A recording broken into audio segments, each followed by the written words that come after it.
Right, Laura, I think I managed to bring you up super quick. Let's just check and see if your microphone's working. Hi, good morning. Thank you. No, it's not morning there. I'm sorry. Thank you so much.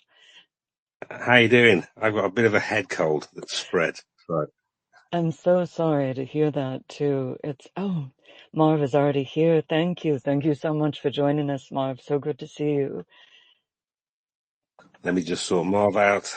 There we go. That's good. Yeah. Oh, timestamp, Laura. Go on if you're ready for it. Ready. Let me get I have a cheat, so I'm going to use that for sure. Okay. Thank you so much, everyone, for joining us today. Welcome to Tryzub Radio. Today is Friday, November 28th. Oh gosh, I'm sorry. 9 a.m. No, I'm so sorry. Today is Friday, November 28th, 7 p.m. Kiev time, 12 p.m. I'm so sorry. Okay.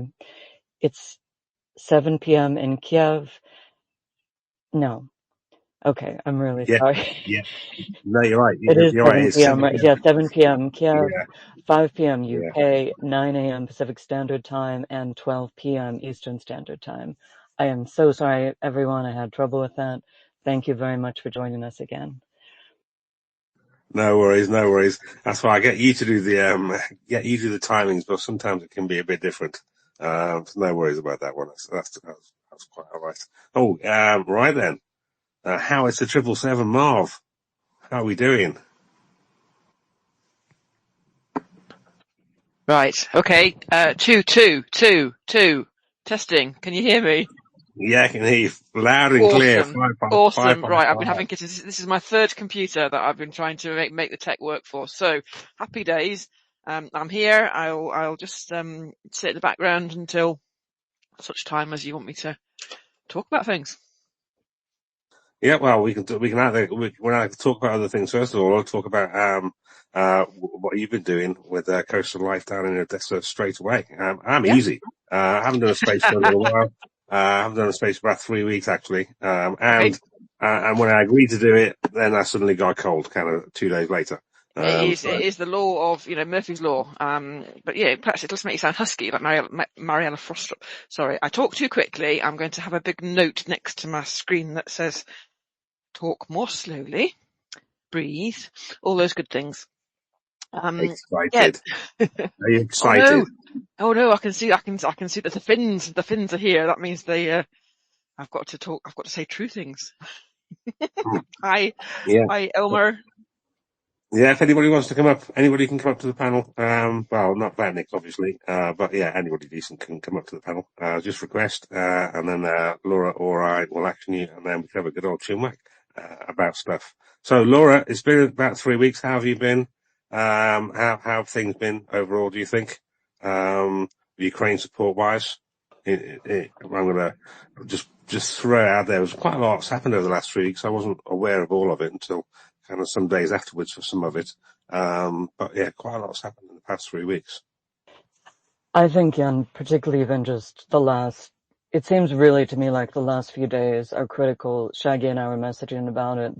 That we all know that many events have coalesced in really since last Friday. I mean, to me, since the MP in the UK was, sentenced for prison for 10.5 years. And to me, those events with the situation, with the tape that was released relating to Steve Witkoff and the pressure put on Ukraine and in an absurd matter, to give them this deadline for Thanksgiving here to sign a peace agreement that seemed pretty horrific.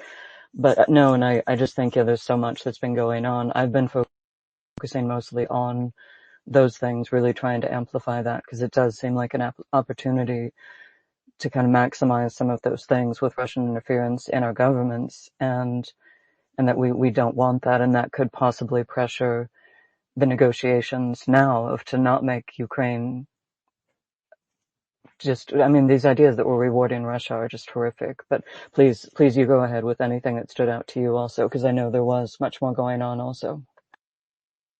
No, just generally, there seems to have been quite a lot of stuff. I don't know if it's because it's more the digital age now, therefore we hear news quicker and faster than before. But I mean, just the stream of different types of news narratives that are coming out, whether it's been from America, from Russia, internally and externally from Ukraine and other things, and from my own country as well. And Belgium's been in the news, and different countries have been in the news. It looks a very kind of scattergun kind of news approach, and everyone's um, having fingers pointed at them. So it almost feels coordinated, actually, I have to say. Kind of a build-up in negative news at the moment. It seems seems to be in that kind of information era. What do you reckon?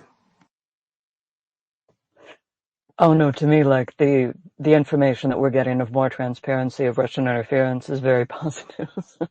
And but it's, I know but it's just the outcomes, of course, of like what will that be? Will that be positive or negative? But no, to me, I mean, I feel like keep foot on the gas. Everyone contact your leaders, whatever you need to do, like just tell them not to reward or appease this genocide in Ukraine. To me, I'm very optimistic, but I know it's very concerning, a lot of the things going on, and of course the front situation. There was a great in the United States. I'm actually curious. I haven't contacted UK or people around the world. And I'm so sorry. Is it 1,000 meters from Antwerp was aired in the United States on public television on Tuesday, and that was extremely well done, extremely horrific, extremely sad. But I felt like that would give the broader public, or at least that public watching, much more information about what's happening on the front too. But no, I'm very optimistic that this can go in a positive direction for Ukraine. Thank you. Cool. And maybe this is a good point if I chip in here. One of the things that I noticed coming back from Ukraine, I took a train and then I flew from Budapest airport. And of course you're in the queue for the plane back to Manchester. And quite a few people were, oh yeah, have you been in Budapest long? And I said, oh, about 4 hours. I'm on my way back from Ukraine. And people still care. People, the British people I was speaking to, a couple of, an older fella who just said, oh, that's great. I'd like to go as well. Tell me about it. 3, if I say wine mums, well, you know what I mean? 3 wine mums on the bus, who were clearly heading back from a hen party, and they were just, everyone has this massive goodwill still. And I think, we mustn't lose sight of that with all the politics that are happening. We mustn't lose sight of the fact that straight up, regular people are seeing what's happening and still think it's wrong. Whatever Twitter sphere thinks, people were interested, people wanted to hear, people were interested to see if they could do it as well. And they were just really happy that they were chatting to somebody who'd been able to go and help. I love that. And then again, like Shaggy and I were messaging about it, like I feel like, and I think one of the biggest things is the petition that's come out of the UK to stop Russian interference. I haven't checked it today, but it had 81,000 signatures. Yeah. I mean, that's right. I keep thinking, because we would work for months to try to get UK signatures. Yeah, and if it gets 100,000, then it has to be debated in Parliament, so it will be quite powerful. I think that's it. It's a parliamentary one, isn't it? Yeah, we're at 85. I just checked it now. 85,569, and it's up in the nest as well. I posted a link with a link to it. Wonderful. Like to me, that's huge. Like I keep thanking people in messages. Like we thank the UK people. Thank you so much for standing up, because we've been seeing like those students who stood up to that MP and the whole stadium or whatever that was. Like I'm sorry, no, it was an auditorium, just cheered so hard. It seems like people are really on fire about, they don't want that corruption in their government. They're standing up. They're letting people know. I'm so glad to hear that, because that was in Budapest, where you were encountering other UK Yeah, citizens or yeah, residents. I say Oh, on that's the so cool. on the plane home. So it was one of those awkward conversations, because you think, oh, do people really want to have this? But I'm not going to lie. I'm not going to say, oh yeah, I've been in Budapest for a long time. So yeah, no, it was just I thought it was really heartwarming, actually, because you might think people would just go, oh yeah, great, bully for you, but no, everyone that we had the conversation. Everybody was really supportive. Nobody was critical, and nobody was blasé about it.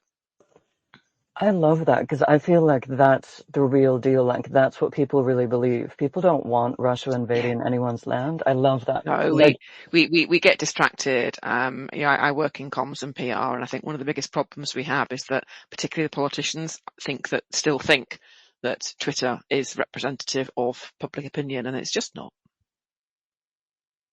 Exactly. It's just not. Exactly. I think only 20% they say of the US is on Twitter. It's very small. Mm-hmm.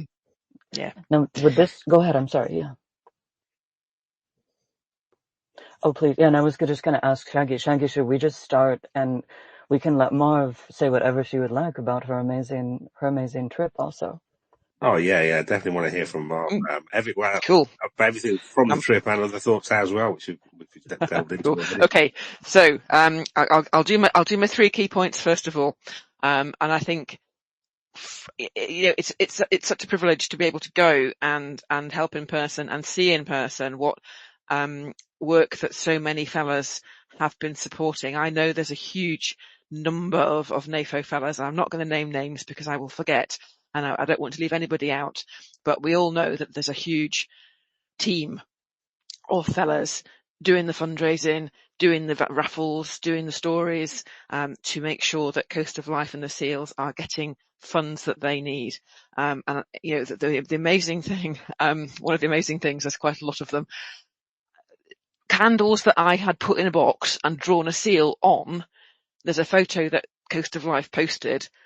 That box got to the front before I got home, which I think, if you are donating, if you are a fella and you are donating to the SEALs, that money is being used. It's not hanging around. It's not resting in a bank account. It's not under somebody's bed. It's being used. It's being turned into wax. It's being turned into nets, and it's on its way to the front line. And say before I got home, and so I want fellas to know that, and obviously, I can only speak to what I saw. I saw just an organisation that's working incredibly hard every minute it can, and that the money that you send, and I know that fellas, we've all got different bank accounts. For some fellas, a couple of dollars is a mighty contribution, and I want to say that will not be wasted. We're pouring candles. If you overflow your tin a little bit, spill it onto the top of the table, that gets scraped up, that gets put back into the pot. I'm a bit cack-handed, I'm spilling on the floor, that gets scraped up, that goes back in the pot. We are, the SEALs are just such incredibly careful custodians, careful stewards of the resources that fellas and others, I don't want to minimize that, Ukrainians are supporting as well, but obviously this is a sort of fella space. So the contributions that you are making are valued, they're carefully looked after, they're carefully spent, and they go to the front really, really quickly. So please have confidence when you're looking. It's Fiver Friday, quick advert. Think about the SEALs. Fiver Friday, send your fivers. They are immediately put to use quickly and really, really carefully.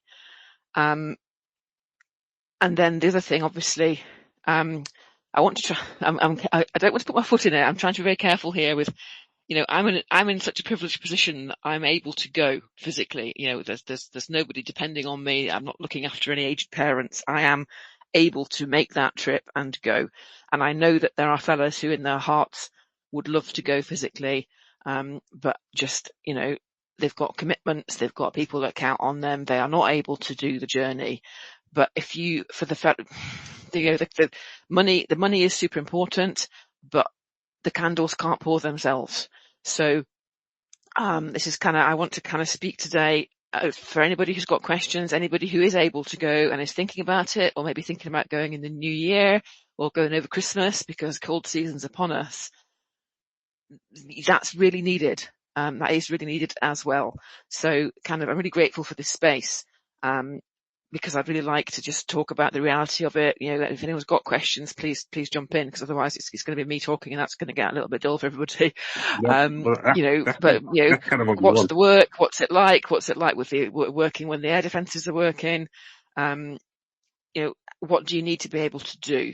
And I guess just quickly, the thing to bear in mind, there's lots of different ways that you can help physically in Ukraine. Obviously, people have gone to the Lviv Volunteer Kitchen. I went there a couple of years ago. People tie nets, people build drones. There's so much you can do. And so there's a duty upon us, I think, as volunteers, to have an honest think and say, okay, what do I know that I can do?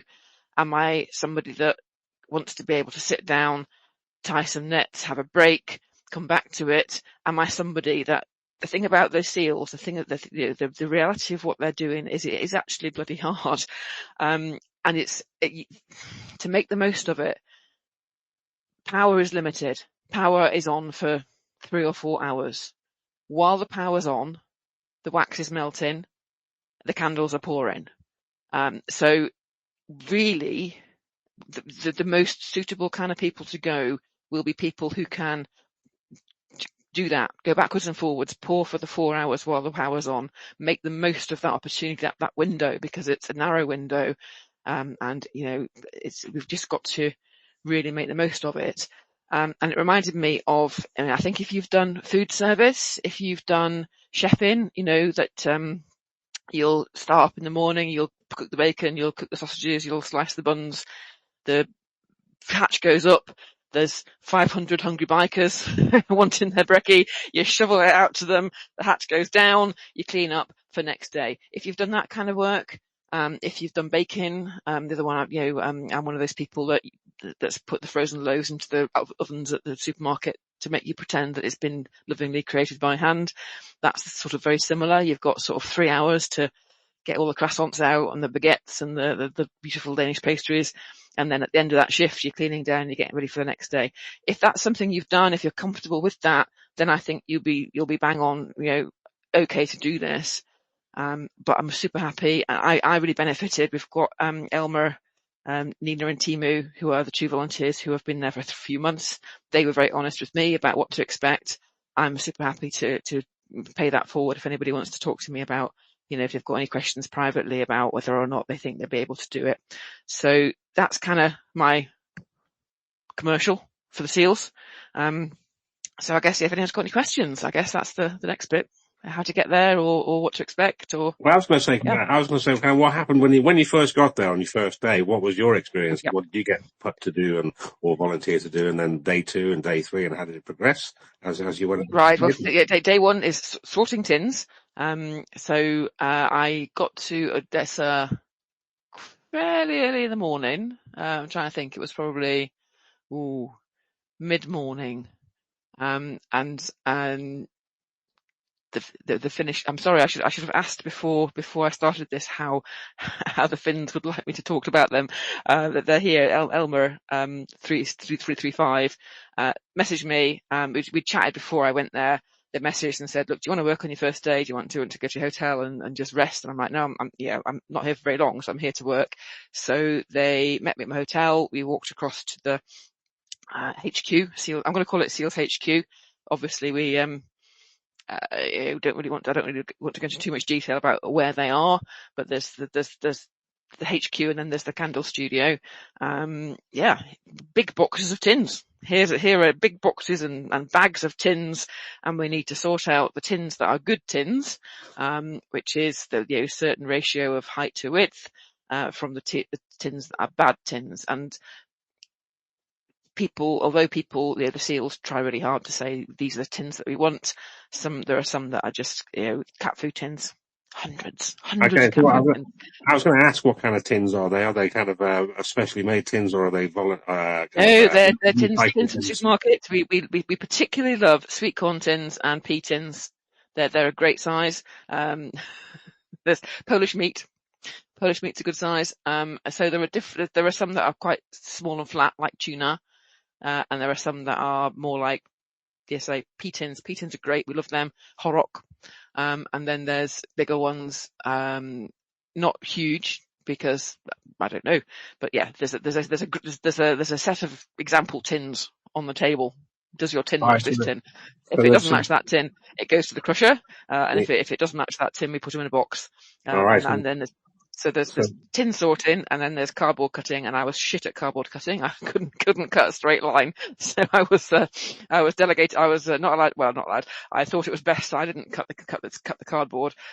So I peeled off sellotape from other cardboard boxes because sellotape will burn with the smoke, and we don't want that in a trench candle. So yeah, like I say, I guess I felt quite a big responsibility because, these tins have been collected by Ukrainians and brought to the HQ, and the cardboard is being salvaged and being saved. So when I cut a massively wavy line instead of a 5 centimeter strip, I'm like, oh, bollocks, shit at this. So yes, so that was day one, and then day two was into the studio, and again, just a big responsibility because all of this, the paraffin's been funded by donations and volunteers, and scavenged candles, birthday candles, church candles, and we don't want penis quality. That's very important, not to have penis quality candles. Penis unfortunately quality. Penis quality, and unfortunately I did create a few penis quality candles which I was quite distressed about. You're gonna have to but it's a learning curve. You're going to have to explain this terminology. Why is it called penis quality candles? I'm not actually sure. I feel it potentially it's slightly derogatory to the chaps, isn't it? But yeah, we don't want bad quality candles. And there's a box, and it's a very international box. It says penis quality in a number of different languages. So I felt it was important to include, add some Scots to that. So it's in Scotland, it would be a Bobby. It was Bobby quality. So we're not having it. And that's, if maybe you've put too much, you've overfilled it, so it's not going to burn well, or you've not put enough in. So it's, again, it's like, is it Goldilocks and Three Bears? This hasn't got enough in. This has got too much in. This one's just right. And it's like that. It's a learning curve. And I think that's probably another point for people to bear in mind. If you are thinking about going, it's good to be able to commit to a few days, because, if you've made a few crap ones on the first day, but you're coming back tomorrow and you're going to do better, that's good. If you've come for the day, had a go, taken up some time to be briefed on how it works and what you need to do, got your training, and then you think, oh, do you know what? I don't really fancy this. You've kind of cost time and effort. So there's a bit of soul searching, I think, as to, it takes effort, and and we know that, Ukrainians, they're just knackered. They've been doing this such a long time. So it's good to try and, I think to think about the amount of time you can commit. And also it takes a pretty long time to get there. So, if you've traveled 3 days to arrive, it's good to be able to just think about this. This is going to be a few days that you're going to work. And that's it really. It's a candle studio. When the lights up, when the power's on, we're working in the studio. And that changes every day, depending what the schedule is. And so there's candle pouring, there's putting candles in boxes, there's drawing seals. That was awesome. Here's your training on drawing the seal for the box. And that's really clever, because obviously it's sort of the brand, but also it means that when they get to the front, if there are photos, and I've already seen two of my boxes in the photos, it's just like, yes, look at that. I made that. That was me. And it's gone to make, it's gone to help defenders stay warm, not get trench foot, and have a bit of comfort and warmth in the evening.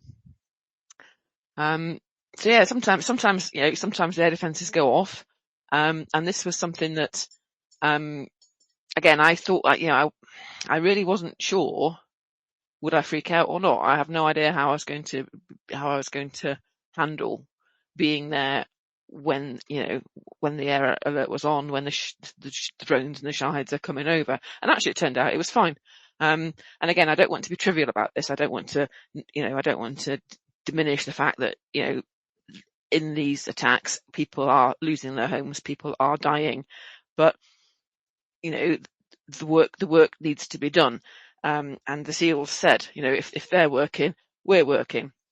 So the studio is underground, so you are already in a fairly safe, as safe as some of the other shelters. So, I'm an easily led person. Everybody around was calm and carried on. So that's that really. It was, I didn't find it overly frightening or, too scary. It's just, it's there, it's happening. There's nothing you can do about it. Worrying isn't going to help. Just, keep pouring, keep packing. Excellent. Yeah, keep calm and carry on. Basically, that's a very British thing. Pretty much. Yeah. As well as Absolutely. a Ukrainian thing to do as well. But, yeah. And then just practically, there is tons of resources about it. So obviously there's the Air Alert app, which I think, from the start of the full-scale invasion, the one that Mark Hamill does the voiceover for. There's other apps and groups where, the difference between drones coming over, Shaheds coming over, and a ballistic attack from the Black Sea might be significant. And there are apps that can tell you that. And then there's a Telegram bot that will tell you where the nearest shelter is if you are out and about, and and you think, do you know what? I would quite like to go underground at this point. There's a Telegram bot that will just say, yeah, it's over there, mate. So, there's basements, there's car parks, there's, schools, and when you know the word, you can see the word. In Pimlico in London, you can still see on the walls, you can still see ghost signs that say air raid shelter from World War II. And I'm looking forward to the day when the shelter signs in Odesa and other parts of Ukraine will similarly be, relics of the past. Oh, yeah. The SEALs are offering to explain why the penis candle situation. Yeah, I've just seen that actually, and I've just sent Coast of Life a speaker invite. I sent Elmore before, but I don't know if they want to come up. And Laura, you seem to have dropped down from co-host. I can see you in listener. I can't see you co-host or speaker anywhere, so I'm not sure what's going on with that. Anyway, so yeah, that's kind of the work you've got. Oh, hang on a second. I've got a request. Hopefully this is going to be Laura. Yes, it is. You're back, Laura. You seem to have disappeared there for a second. Did you fall off your chair? Oh, I think you're back. Oh, but Dr. Seal is up. I think Dr. Seal is up. Dr. Seal, welcome. Awesome. Still muted. Yeah, I can't hear you, Dr. Seal. You've got to press the old microphone button if you're able to speak, because you didn't actually stick your hand in the air, so that could indicate that you're not ready to speak yet. Yeah, so what was it like meeting Dr. Seal then, Marv? Oh, just brilliant. Such brilliant people. Just so kind. You've got this, slightly ungainly British idiot trying to pour candles. No, they were absolutely fantastic people. Just haven't got enough words. It's, just, focused on the work, but at the same time, fed us, made tea. Let me draw the worst seal ever. It was just so embarrassingly bad. That one did have to go in the bin. Was that when you first attended? Did you get better? You must have got better though, drawing seals. No, this was like the third day. It's just a really, really awful. Yes, but the ones in the boxes were good fun, because I decided I would draw hats for the different fellas. So we had a hat for Justina, and then Eliza, NAFO fella E, famous for her puffball bobble hat. So a couple of my seals had those hats. I feel we should be representing the fellas. Can we get Coast of Life on? Yeah, she's on. They're here. She's on. Coast of Life is up as speaker, as far as I can see, anyway. So if you want to speak, just needs to push the button. Push the button. Yeah, push the button, Coast of Seal. Just interrupt whenever you want. Laura, I think I managed to drag you back up as co-host now. Let's do a mic check for you. Thank you. Yeah, I had that unusual situation. If I seem to disappear, just boot me and I'll try to come back up. I think I was lucky that I was booted the first time because I've had a lot of problems with that. Thank you so much, Coast of Life. It's so nice to see you. I was trying to get in. I could see you and I was saying, let's invite Coast of Life up because I'd love to hear from both of you. Thank you so much, Marv, too, for everything you said. That's wonderful. All right, Crystal Life, are you there? Maybe he has microphone problems, Marv. Could be. Shall I carry on until we has anybody else got any questions? Has anybody, I can see a lot of fellows here that are, part of the sort of the support structure, for the SEALs. I would like more people up on the panel as well, especially fellas, to talk about it. Because it is, as you said before, it is a very fella-orientated fundraiser. Basically, there's loads and loads of fellas involved as well. So if you can get people coming up, even if you can't go yourself, as Marv said, it's not about just going; it is about contributing as well. But those of us who possibly can think about going, this is kind of specifically for that. This is Marv, who's just literally recently come back from Odesa. Laura, I can see your hand in the air. I don't know if that's a relic or not. Thank you. No, and I just wanted to, if you wanted to talk as much or as little as you wanted of what led you to volunteer there or even become a NAFO fellow or involved with Ukraine, I'm sure we'd all want to know, but absolutely don't say anything more than you want. And just what was Odesa like too? That Odesa just seems like a magnificent, amazing city. I'll post another account that I love that shows kind of informal photographs of the little that are in the murals and the beautiful, just everything is beautiful there. And it's an absolutely beautiful city. It reminded me a bit of Cuba. It's got these beautiful mansions, but they're not historic. They are still people's homes. The food was absolutely fantastic, and it still baffles me that, that a country that's been invaded and is fighting for independence and freedom can just have this absolutely fantastic food. So yeah, but the vibe is just a great vibe. It's I was very tired. I want to say this, mostly having go to the studio, pour candles. I was mostly kind of just shambling around in the evening, getting some food, and then flaking out. But and on the Saturday, I'd got one of those tourist buses, which was great fun, slightly cheesy, and we just sort of, went around the city at a stately pace, and the tour guide showed me all the buildings with tits on, which was very cultural. Was there a male tour guide or a female tour guide? Oh yes. There was a chap. Yeah, but and there's loads of Irish pubs. So I didn't get into any of the Irish pubs, and there's a Scottish pub which was also closed. So my tour was not timed the best. But yeah, I suppose going back to the question about becoming a fella, and yeah, for me, I joined in probably September of 2022. It'd be, wouldn't it? I sort of watched like a lot of people, I think I'd watched the invasion. So I, to my slight embarrassment, revealing my complete shallowness, what I knew of Ukraine kind of before the full-scale invasion was through Eurovision. Obviously Verka and Lasha Tumbai, and then Go A with their amazing Shum, which definitely should have won.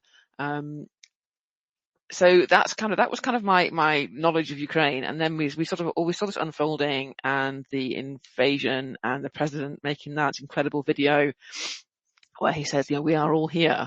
I'm here. The president is here. Servant of the people is here, and we're not leaving. And I'm just like, bloody hell, why aren't we supporting these people more?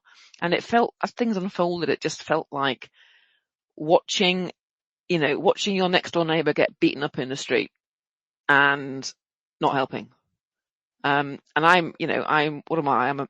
As everybody has now seen, I'm a fat middle-aged woman.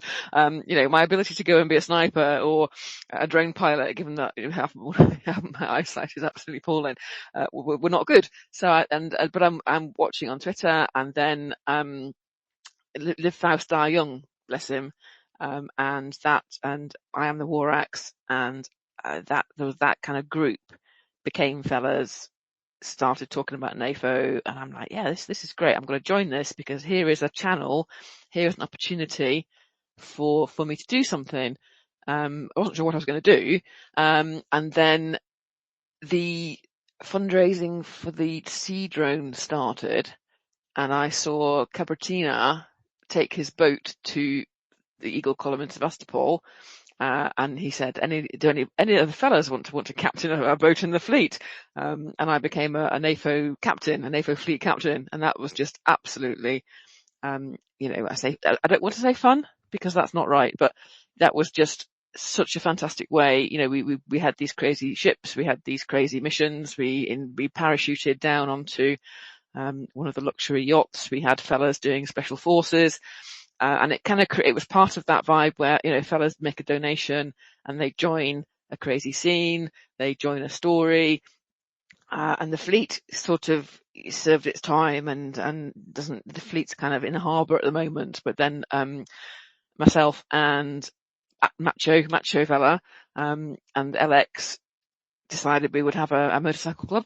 So we created the Hells Fellas, and that's done very similar kind of fundraisers where fellas can make a donation, get a crazy motorcycle, and join in on mad ride-outs and stories, and for some reason Hollywood film rip-offs, which has been incredibly good fun. And Justina's here with her Sound of Fellas PFP. So I've mostly been online fundraising, but of course all the changes since Elmo bought Twitter has made that very hard.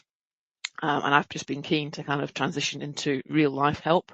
And, as I said at the start, I'm in a fortunate position where, I can go, and there's almost that sense of, if you can go and help, maybe you should. So yeah, that's sort of a long answer to that question. Yeah, that's actually a very good point. It's what people should do actually when they think about things. In my view, anyway, is you can't do everything, and you're going to have skills in certain areas and certain things you much at.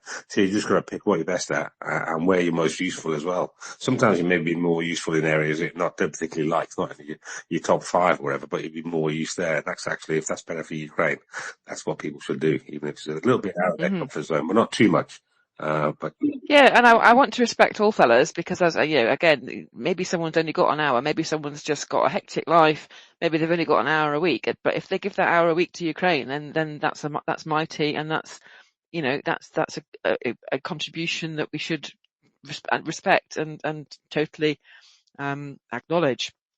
So the fellas that share, sometimes with the fundraisers, we'd have fellas that said, you know what, I've only got €2. Is that okay? And you say, well, yes, of course it is, because there's been lots of memes, haven't there, with the wave that's made up of fellas, and Toonie Tuesday is another fine example of this, isn't there? But individually we're small, but together we can raise. We raise, how much have we raised? We've raised a lot, haven't we? And individual fellas have given. There's the Bible, the famous, the Bible story for those fellows that are sort of raised in the Christian tradition, called the widow's mite, where a rich guy comes and drops in money that he can easily afford to spare, and she gives all that she has.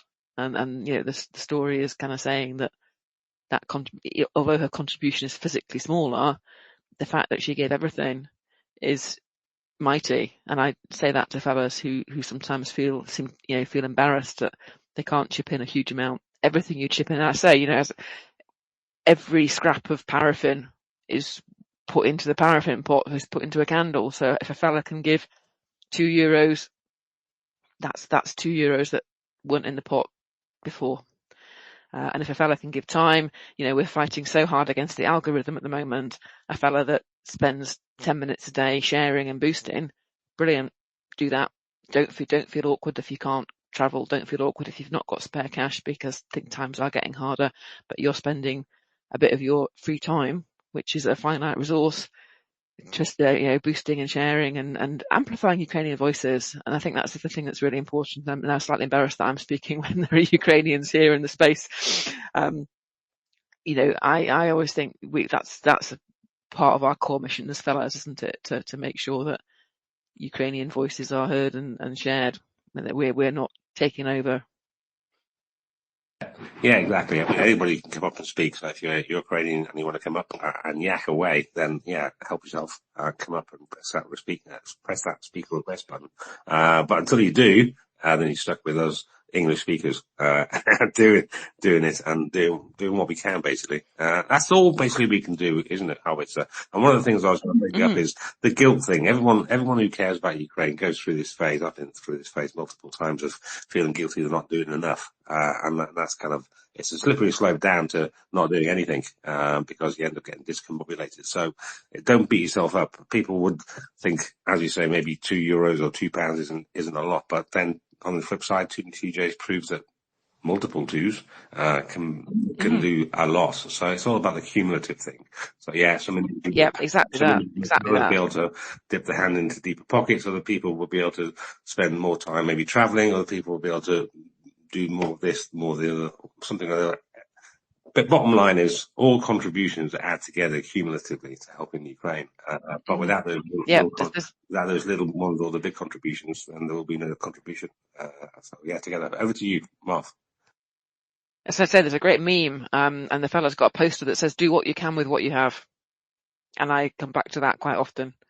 If what you have is 30 minutes in the morning to boost, do what you can with that.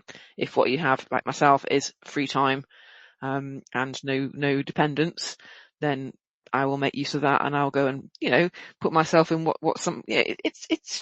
there's a level of risk. Not going to lie, but there's a level of risk crossing the road. So it's about what level of risk you're comfortable accepting in your personal situations.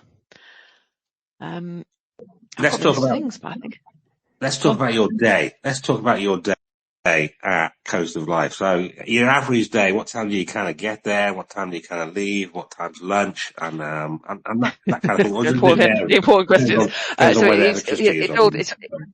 It depends on electricity on. Absolutely that. Yeah. So the SEALs would message at the end of the day when the schedule gets published to say, right, okay, power's on at this time. We're going to meet up. Half an hour before, get everything ready, finish packing up if we weren't able to finish boxing the previous day because the candles hadn't cooled down enough. Into the studio. Pots go on. The more robust fellas would break up the paraffin so it would go into the pots and melt more quickly. Obviously the actual brewing of the mixes is down to the Dr. Seal because it's a skilled task. And then before the wax, while the wax is melting, then it's putting the candles in the boxes, marking them up, drawing seals, getting them out to the storage space where they wait to get collected for onward travel to the units. As soon as the wax is ready, it's all hands on deck, pouring, and then till the power goes out. And then take there's tea and snacks, but there's not really it's not enough time. Because we're trying to make the most of the window where the power is available. Grab a rice cake, grab some toast, but I don't know. If people needed to, I'm sure there is a sign on the wall that says if you need to rest, have a rest. And I did have to have a sit down and a cup of tea at one point, but yeah. Ideally, just keep buggering on until the power's out, and then same again the next day, rinse and repeat. You can rest when the electricity goes off. You can while it's on, exactly it's all hands to the pumps it's a brilliant. Sorry, go on. I'm done. Because I was talking. I was talking. It was a great crew. We had some cultural exchange, I say about the difference between seeing your arse and being given your arse, and different. Oh yeah, I did read you say that. You need to explain that, please. How did that come about? Well, I can't remember how we were talking about somebody. They had a face upon them, and was it because they had been told off? They had been handed their arse, or was it because they were upset about something, which would be they had seen their arse? And I feel it's important to have these cultural exchanges we had one of the days there was quite a young Ukrainian guy helping, and also another English guy, and it completely surreal because the Ukrainian lad watched 1980s British TV, children's TV on YouTube, and just had some questions. I don't know if anybody is the sort of same age as me, you might remember a thing called Games Master, where National Treasure astronomer Sir Patrick Moore was dressed in some sort of greatcoat and like a hologram and gave advice to teenagers on how to get leveled up before you had YouTube. Your Games Master, I can't get past the big boss on level 5, and Patrick Moore would get his monocle out and squint in. And of course, the Ukrainian guy is watching this without really knowing who Sir Patrick Moore is and why it was just incredibly surreal that he should be in that role on this show. And then I made the brave but well-intentioned but foolish mistake of trying to explain Blake 7. And again, if you're a Brit of a certain age, you might remember Blake 7, about a whole bunch of guys who stole a spaceship, about 1979. And there was a gambler and a thief. Everybody was morally slightly corrupt, but the premise of the entire show was that Blake, the leader, was wrongly accused of paedophilia. And the fact that this was a children's TV show was apparently slightly mind-boggling to my colleagues. See, Laura's already like, what the hell? And then it turns out we're all in different points in our past, we've all been D&D players. So if at some point there's a fundraising D&D on Zoom or something, I hope everybody will join in. Because it turned out that more than one person in the room was quite a high level World of Warcraft player. I've come across a few. I think Windy's one, but not myself. Yeah, and I used to do live action role playing in the 80s. So that was good fun. It's just completely random. It's the strangest things that you expect to be having a conversation about. And I feel like perhaps, we should perhaps possibly do a bit of a trailer for the Coast of Life, Hot Fellas calendar. Watch out for this one dropping at some point when there's enough photographs. Tasteful photographs. Tasteful photographs of, volunteers with seals. I can see a hand going up because that's just clearly too much information. In various pouring poses. There we go. Laura. Oh no, absolutely. Carry on. I loved hearing about, I seriously thought about, how do they draw the seals? How do they know to make them so cute? I love that you talked about that.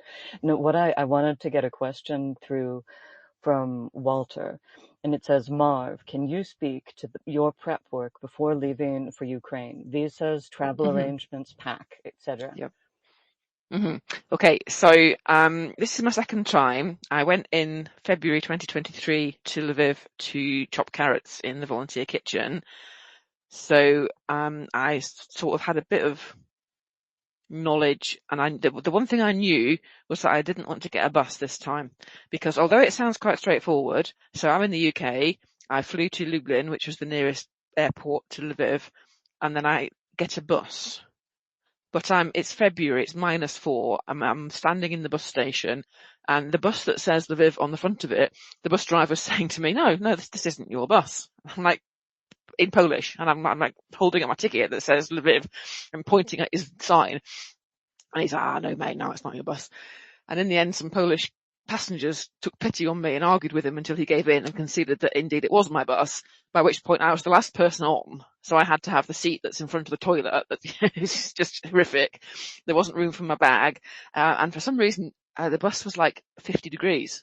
I have never been in a vehicle so hot, and I've dressed for -4. So I've got, 2 layers of thermal tights. And there's no room to take any of it off because the bus is about to go, and I'm squeezed into the one remaining seat, and I'm 6 foot tall. There's a lot of me. And when we got to Lviv, I was like a prune. I was just so dehydrated. And I just thought, right, I'm not getting a bus this time. So, so I thought, okay, I want to get a train. And I've always had this, you know, I can't say it, I apologize. The Ukraine railway system just looks so impressive. And I thought, I want to get trains. So I flew to Budapest, and then from Budapest, you get this new international night train that goes to Lviv. And then there's another night train So from that's Lviv working to now. Odesa. I Yes. wondered about that. I wondered about that train, if Yes. it was working or not. For It's passengers, I knew it great. was working for good. Oh, Yeah. excellent. Yeah. Budapest. And when I was there in 23, it was quite hard to book train tickets. It's quite hard to do anything with a non-Ukrainian phone number. But obviously, things have moved on a lot. The system, you know, people have recognised that there are a lot of foreigners who want to come and help. So systems have evolved. And the Ukraine Rail app is just absolutely bloody awesome. You have to register because those trains, especially the Lviv to Odessa train, that you have to show ID. And ideally, if you're Ukrainian, you've got their digital ID app. If you're not Ukrainian, you have to register as a foreigner, but it's not difficult. You apply, they send you instructions, and basically you'll get a number sent to your email. I thought I would do this. I had about 10 minutes spare at work before a meeting, and I thought I'll just do this. And of course, it actually turned out to be quite complicated. So you have to take your passport and the number and take a photograph of yourself with the passport and the number. But I've run out of hands by that point. So I'm standing, I've got the number stuck to the wall and posted it, and I tried to take a passport photo. And my colleague's like, what? But if you choose your moment better, it's it's much easier. So once you're registered, it's great. And the app, actually, genuinely, I'm just blown away by the app, because I say, right, I want to get this train from Budapest to Lviv, and I want to get this train from Lviv. And if the tickets aren't available yet, you set an alarm. The alarm will ping. It says, book your tickets. Go on, pick your seat, pick your cabin. The Budapest one, you had to print out the ticket because of border control. The internal trains are just like a digital, QR code. And then it's brilliant for the slightly smooth-brained, because you'll get notifications. 2 hours to your train, head to the station. 20 minutes to half an hour to your train, head to platform 2. So you basically it just walks you through the entire experience, which is absolutely fantastic. And I spoke to a couple of fellas. I spoke to Mrs. Lovey Howell, who is a experienced, seasoned train user, just to say, what on earth goes on. And I think I spoke to Evelyn as well. Get to the platform 20 minutes before it goes. Just brilliant. But there was a slight downside. Maybe it's not a downside. For the Budapest train, I got on, found my cabin. That was they're either in 2s or 4s, and depending on obviously price. So I got into the 2 cabin, and then the door opened, and a slightly startled chap, came in, and it's like, oh, okay, hi. They're not segregated by sex.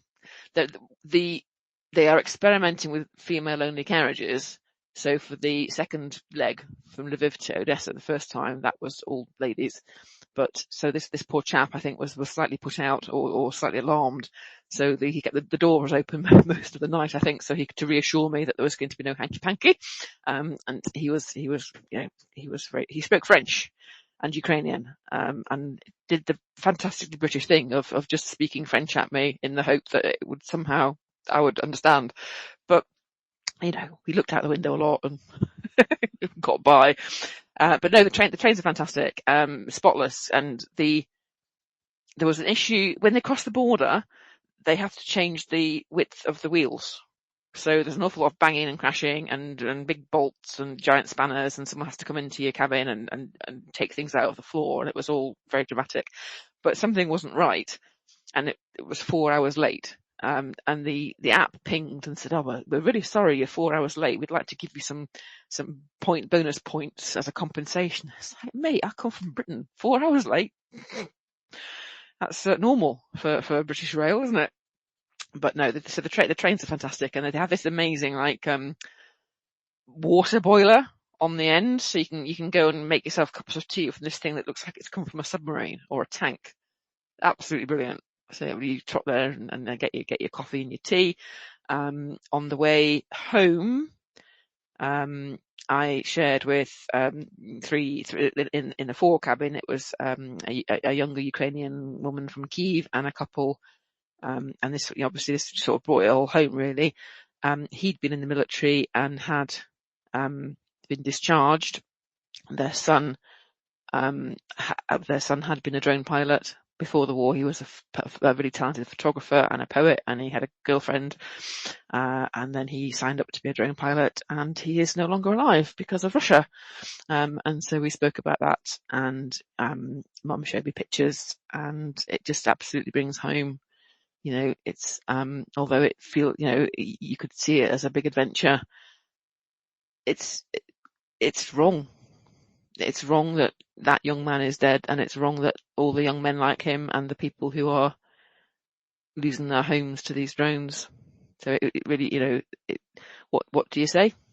They said thank you, and it feels I don't want thanks. I'm not doing it.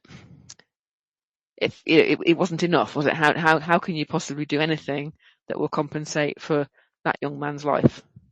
But what we were saying before, what can I do? Well, I can make some candle. I can help pour some candles that another young man will be warm, or be able to make a cup of, heat up his soup from the volunteer kitchen.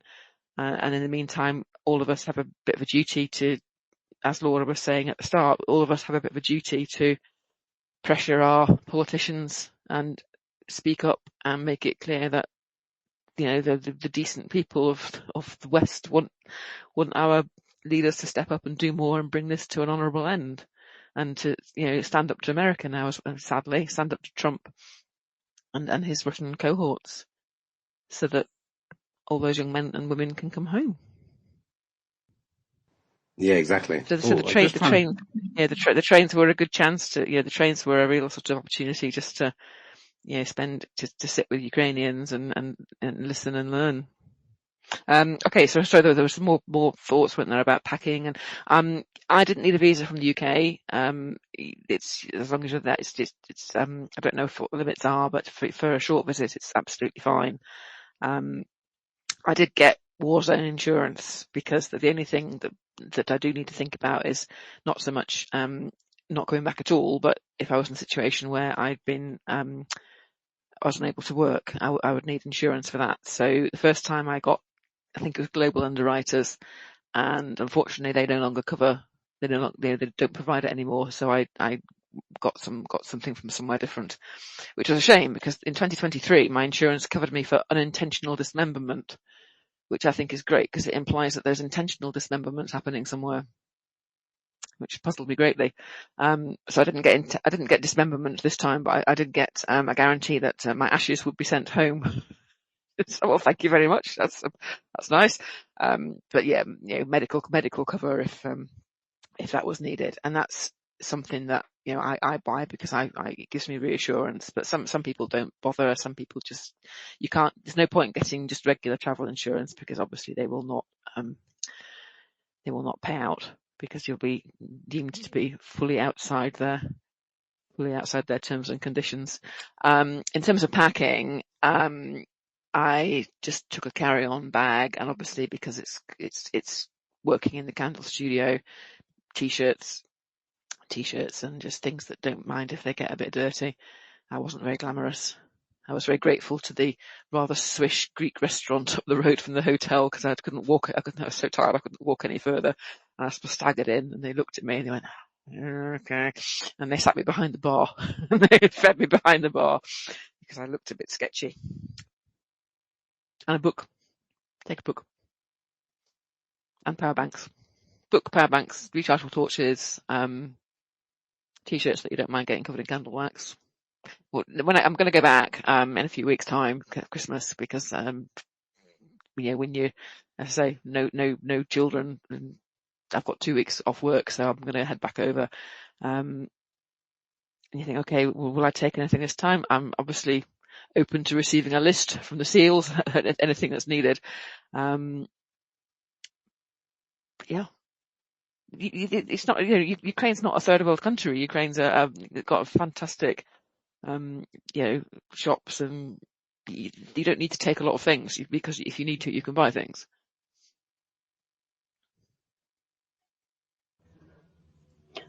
Yeah, exactly. That was really Laura. helpful. Oh, go ahead, Shaggy. I'm sorry. No, and that was really helpful. I think, Walter, let us know if there were more questions you had in comments, or come right up too.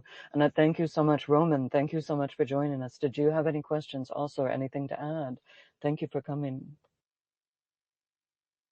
Well, I don't have much to say. I'm really pleasant to see people who are willing to help us, and I thank you, Marv, for your courage and for your readiness to help us.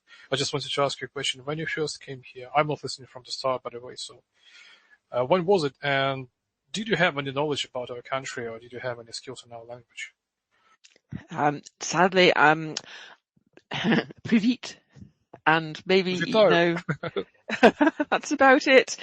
So I did want to get a badge that said, "I'm very sorry, I'm British," but a lot of pointing, and then people tended to find the youngest member of staff, and we'll push them in my direction, because I found quite a lot of the younger Ukrainians have good English, and yes, and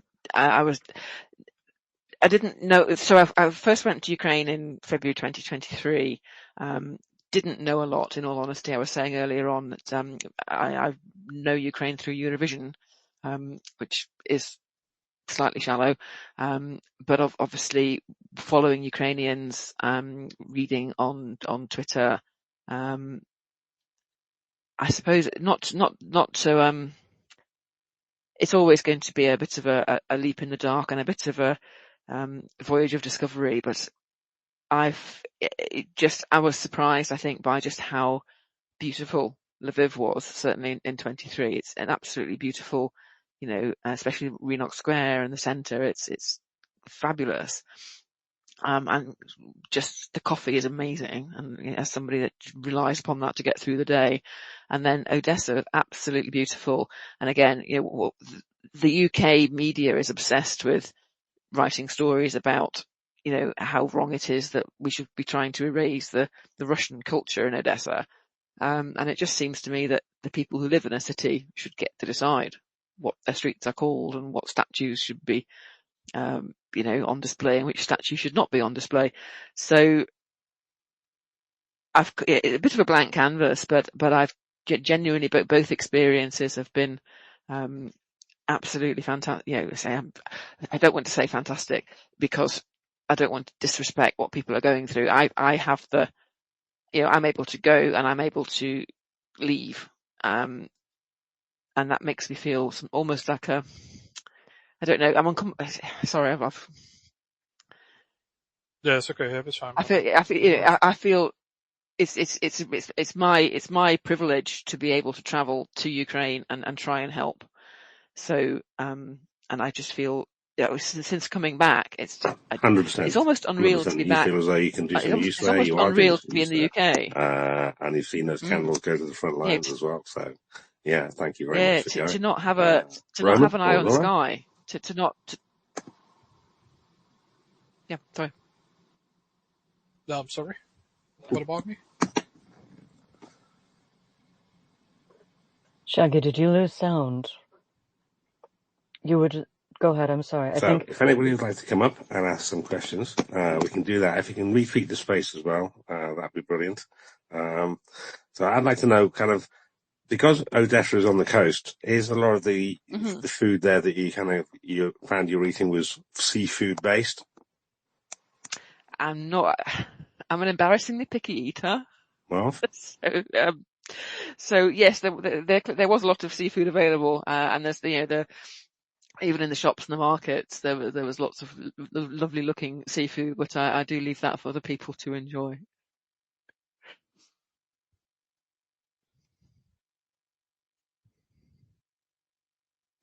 Yeah, And then the reason I ask you about knowledge about history of our languages, because we've been for too long in Soviet Union, and because of the visa regime between us and the European countries, the United Kingdom is utterly strict. It's incredibly hard for us to get ourselves a visa to travel freely around Europe. So, and just given the differences in the alphabet and the absolutely different language, not many people are able to communicate in English over here. So this is why you probably were presented to some younger Ukrainians, because the internet helps. And, this just increases my positive image of people who are coming from abroad and just, plunging themselves into this reality when you can't even communicate, but you're still having this really passionate kind heart to help. And, any words of gratitude for what you're doing are not enough, Marv. Just thank you again. Oh, thank you. I mean, Google Translate was very helpful. It feels awkward to be typing into the phone and then showing it somebody else, but for some of the conversations that really helped. And then I did put some time into just trying to learn the alphabet, and it feels a bit like being a child again. I'm sounding out the letters and going, okay. And then, I felt the same when I started to learn your language. It's absolutely, you really get to practice your childhood. Excellent. Just to let everyone know I'm back now. My app crashed, so that's why it all went a bit wrong for me for a moment or so. Laura, you there? I can see your emojis going off left and right. Oh no, I know I loved what people were saying. I'm sorry, I was trying to, I think you couldn't hear us just for a second, but it was perfect. It went on. No, I loved what Roman was saying. Thank you so much. Because I think a lot of us might be like, well, we don't learn the language or we don't know, what will we do? But it sounds like people make it work, which is amazing. I mean, and we're so grateful for people like Marv going, because I think, like Marv, please don't dismiss what you're doing and what you're saying, because I think you're the bridge to the rest of us that can recruit, that can get more people going and just to understand what's happening there. But we're extremely grateful for any Ukrainian like you, Roman, to tell us truly like what's happening and what's going on. Is there anything else you wanted to add, Roman, also? But please stay up and continue to ask questions and make contributions, of course. Yeah, I'll try to. I'm sorry, Laura, not really much to add to that. The situation is kind of rough, and you all know about it. And I wish some changes in the United States will occur sooner than later, because we're critically dependent on the equipment. This is like the main thought that I have in my mind 24/7. Just to repeat, did you say that it was a critical shortages of equipment that's one of the biggest needs now? I met one of my guys who is fighting in the front lines. I don't want to disclose what brigade he is in.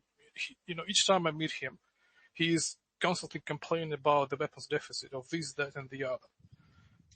And it's really on just local manufacturers on the drones that help us to maintain the current front lines, at least to slow down the Russian advance. When people are being kind of dismissive of the necessity of artillery by saying, "No, Ukraine is pretty advanced with the drones technology." I mean, yes, but there are situations on the battlefield where you just excuse me by swearing, when you just need a huge cannon. It's that stupid and this simple, and we absolutely lack of it. I will not be disclosing a huge secret to say that there are some sectors of the front which are completely uncovered, unprotected, or unsupplied by the artillery. Russians know that, and unfortunately, right now, with Europe being this low, only the United States can cover those deficits for us. And this is why I'm saying I hope some changes will happen there. Yes, I think I think many of us, when we first started supporting through NAFO, we thought we would be holding the line for 3 months, 6 months, until our governments stepped in and closed the sky. And it's an outrage that what's happened, and that Ukraine has been left without support. And we're doing what we can, but it's not the same as the governments. I would even say people like you and other volunteers, and myself included, we help the army despite our governments, in spite of them. They could have been much more helpful, but European governments are passive. United Kingdom does a lot, in my opinion. I don't know. Are you a British citizen, right? You can Yes. speak for Canada better than I do. I think that UK does a lot. Had the United States has done in proportion to from their capabilities, as the United Kingdom has helped to us, I think the outcome of the war probably has been already decided and would be much more positive. Yeah, But from yeah, my it mainly runs on volunteers, and the most it's really significant what regular people are doing over here. Somebody was saying like, do not kind of try to nullify a contribution, even if it's like £2 that you donate, or even 10 cents. Every coin matters, and had it not been to people, we've been in a way worse condition now. It's not like optimistic right now, but it could have been worse without people like you, Marv.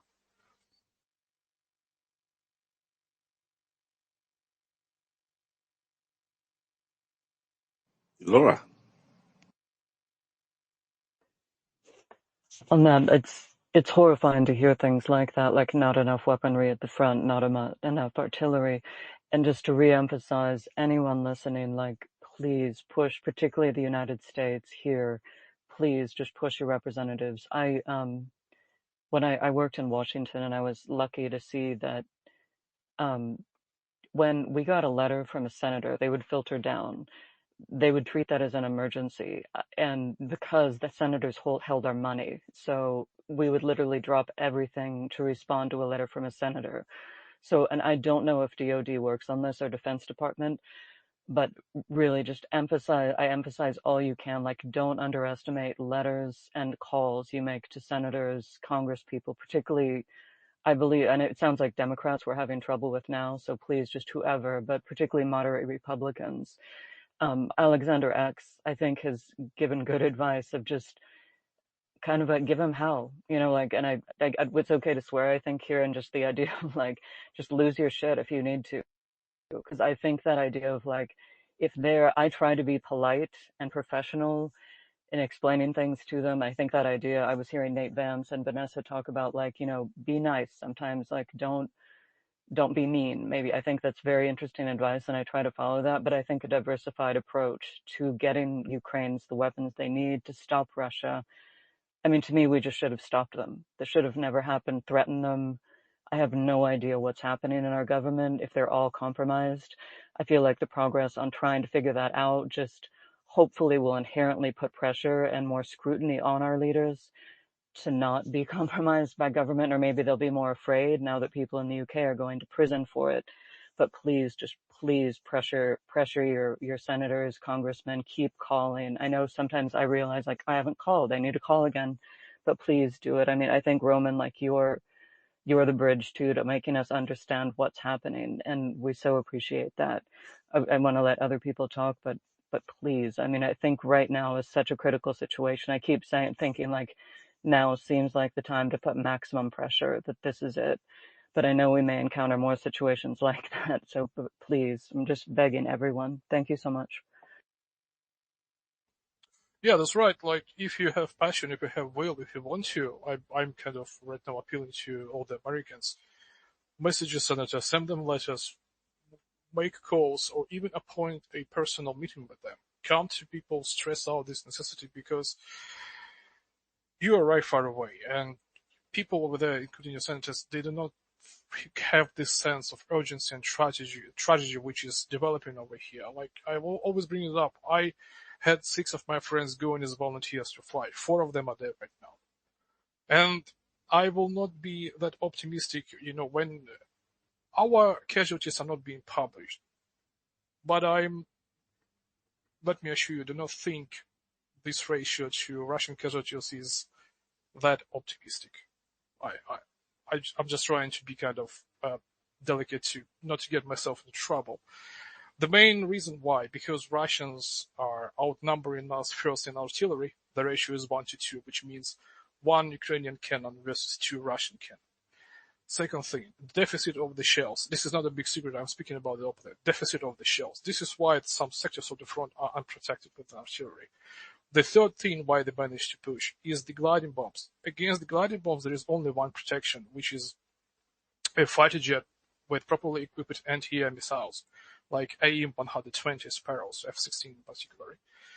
We don't have that. We just don't have it. And when they start speaking about the necessity of free conscription, lowering down the age of the conscription since for 18, 22 years old, listen, this is not happening because we don't have the equipment for that. And just let's imagine, okay, we managed to conscript those children and put them in the front lines. They start to die. They are kind of the last resort. What's next? Elderly? Women? Pets? Nobody has come with the, in the West, has come with the coherent strategy on what they want to do to Russia. Nobody has ever articulated that Russia needs to be defeated, that Putin's regime is like Adolf Hitler's regime, it needs to be fought. Because in World War II, there was anti-Hitler coalition. We don't see it right now. So to reinforce your point, Laura, to every American who's listening to this right now, I want to say it again. Please communicate to your representatives and your senators because this is really important. And if you feel that you have passion, you have will, even go out and protest. This is important. And this might help us to save lives. Had it been not to people, I see people right now protesting in America. Had it been not to people being on the streets and speaking for their own rights, together with speaking for us, I think Trump would have already canceled this vital intelligence share that he is giving to us. Because without your satellite group, which is kind of revolving around the planet right now, we would be completely blind. And we, as 25 million people country, somebody's saying we have a 40 million people country. No, that's not true. We had 2.5 million people in Crimea, got annexed. We lost those people. We had about 7 million people in Donbass. And you can kind of make it up yourself where are those people right now from Donbass. Plus the refugees. We are 25 million people country, approximately, maybe 30 million maximum. We cannot simply outproduce on our own 140 million people country, which is still not facing a complete trade embargo. I have kind of this question to our European allies. Why is 19 sanction packages? Why not complete embargo on day one? So please just reach out to your representatives, stress out the necessity. It is really vital, it is really significant, and it is really important. Thank you. Yeah, thanks a lot, Roman. I think part of the European 19 sanctions and counting and ever increasing is because an embargo technically and legally is an act of war if you put an embargo on a country, so that would be an act of war. So, but if you do it slowly but surely, then you get away with it. I have to push back on because it's a refusal from trade. When you get into the furniture shop, if you dislike this or the other chair, you don't have to buy it. Refusal from trade is not an act of aggression. But the word embargo, that's where you use that, and that kind of triggered me a little bit because an embargo is an act of war. But slowly but surely, definitely helps. I agree with you that it's taken 19 sanctions packages to get where we are today, and that's nowhere near enough, especially when you look at the exemptions for those things. Economically, I think is going to be the thing that crushes Russia. And that's what Europe could do. There's been loads of trade. There's lots of moaning and moan about Belgium, taxing the interest on the interest from the frozen Russian assets and making money on that. And yes, they should be castigated for that, Belgium, because if they are taking 25% of the interest, that 25% could and should go to Ukraine. But it's all the other countries as well within Europe, in general and everywhere else who do trade with, Russia at the moment and does earn tax on those trades, whether it's VAT, whether it's corporation tax and all these kind of taxes. Those taxes, should at least go to, Ukraine in a transparent manner and not just Belgium. So yeah, lots of people, have egg on their faces, Roman, I think, when it comes to trade and not doing enough. Cece, I can see you with your hand up there.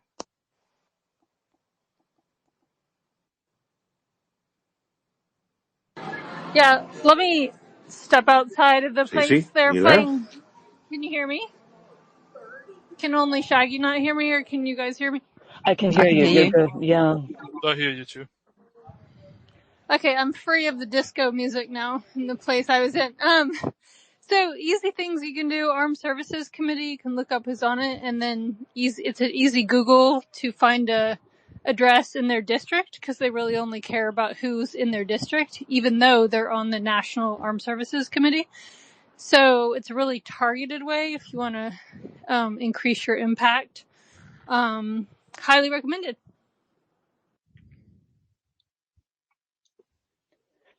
I love that idea of like, I can put also, and that may be something just for future spaces, and now we could do of putting we don't have to at them, but put their addresses.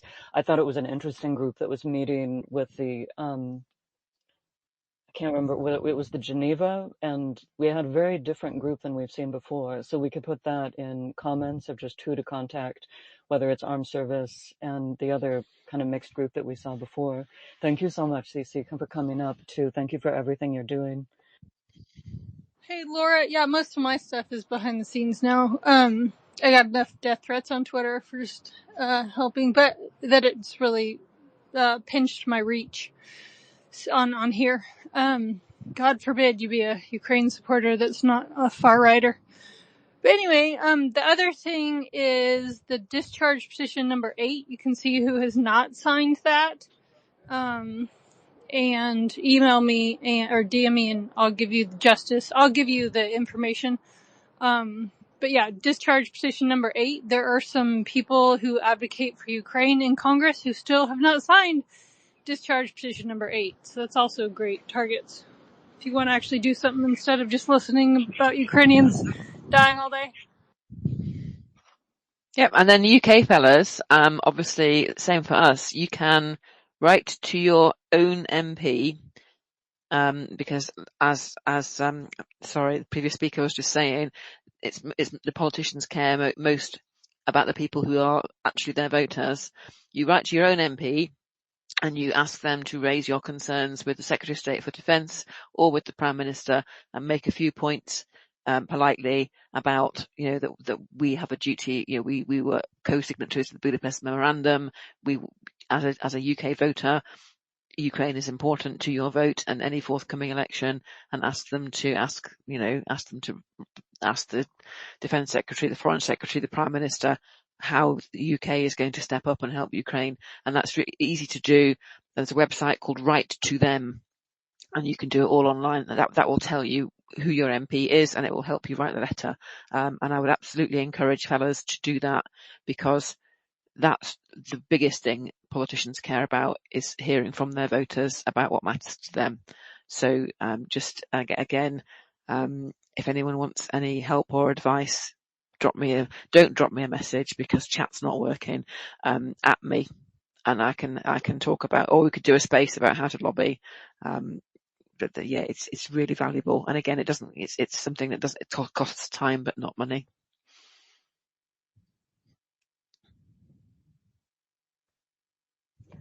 I love that idea of, I think, just supporting people to make statements. I know some of the things, I'll put it in, last night I was working on trying to create kind of more of a clearinghouse in a way, or just even a little thread of ideas to try to get, I mean, I've mentioned before that I really try to push in some of the media just the nexus between ideas the United States is supposed to value, freedom, justice, and making that a nexus with Ukraine's freedom and sovereignty and getting all their land, people, and children back.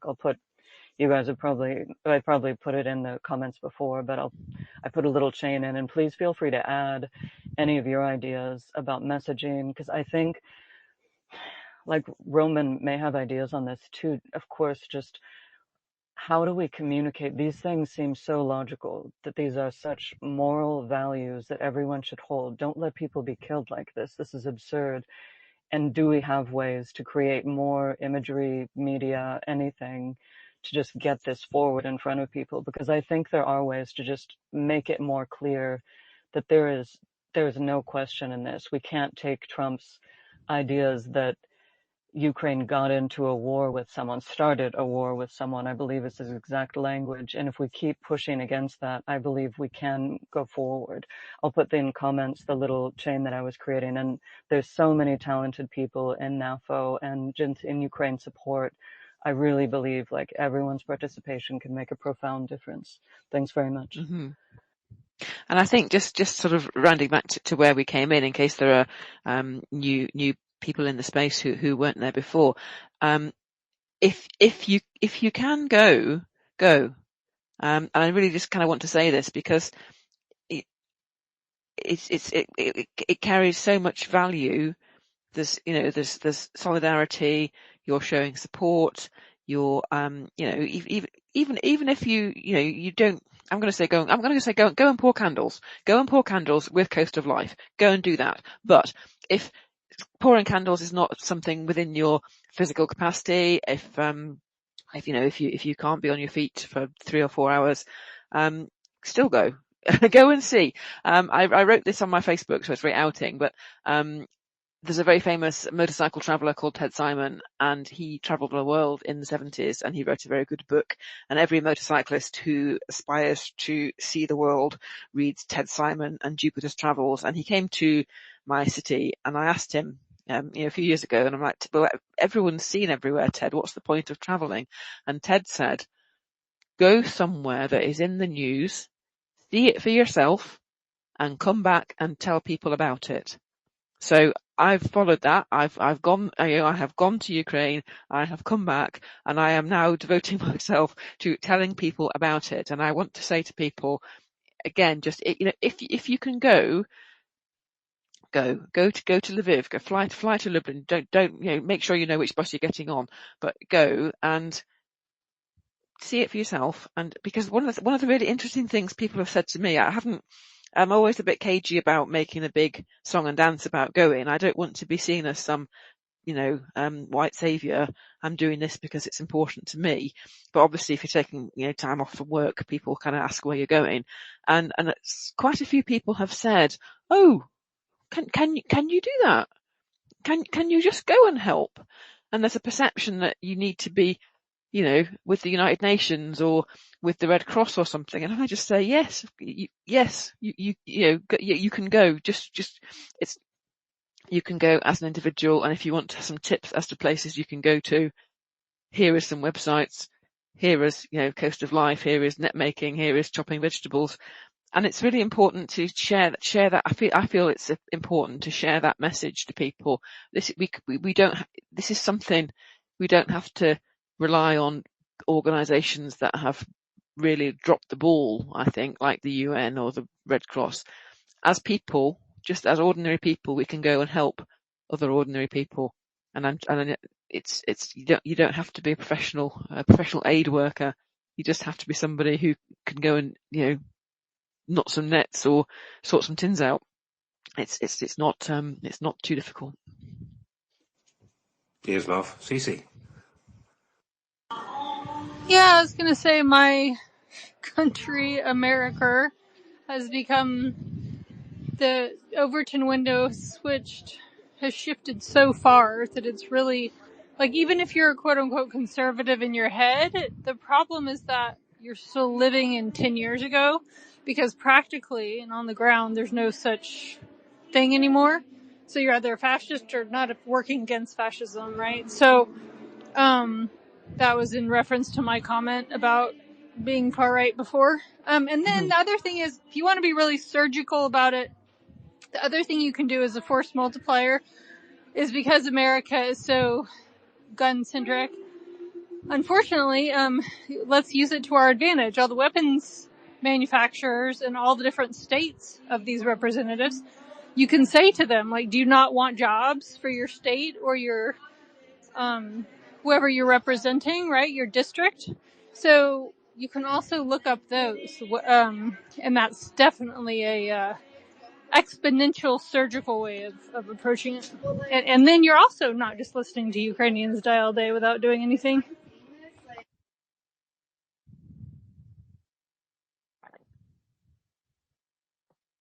I know Europeans who have written in, so there's that. Thanks a lot. Laura? Oh no, absolutely. I think I think both of you guys said phenomenal things of the making yourself kind of an example, just doing by example, like whether it's talking about Ukraine, going to Ukraine, talking about writing to your senators. I think all of that, like when other people see you doing it, it creates something. I think everything we do can do that, but I think your idea of just once people, there's so much misinformation that Russia has been pushing, and for some reason it's not filtering through the media either. So I love that just talking about things, and what you were saying, Cece, about just being strategic in what we do. I'm really sorry to hear whatever was happening too. I feel like if we can just ignore all of the stuff that's like the extremism. I know it's not always easy at all, and I don't know the specific situation, but just keep going and don't let them deter you at all. Well, it's not about my will, it's about my mechanical reach on Twitter, right? If you have a whole group of certain people who block and mute, just because you've been reporting on who's voting against Ukraine bills, which just happens to be not their side, their team color, then I don't have the reach, right? So it's not about me being intimidated, because fuck all of them, I care less, but it's about me not having the reach that I used to have. Got it. No, understood. I was thinking you didn't seem like someone who would be intimidated, and I loved a lot of the things you've been doing seem phenomenal. Let me see. I'm sorry, Shaggy, Yeah, it did you seems a have lot anything more to say effective quickly? in my life to work with Kinzinger and other people on the ground rather than deal with these yahoos on Twitter that where it's 50% about their ego. I love that. Yeah, that we can start spending too much time online sometimes too. I know Shaggy's talked about that, like getting out in the world and just, yeah, I think that's important to remind people to like, don't feel like you have to stay on Twitter. And I'll post too, we've seen those amazing, the protests look amazing. I loved the videos that were coming in from those, and just making people more aware of those and having visibility that way is amazing. Thank you.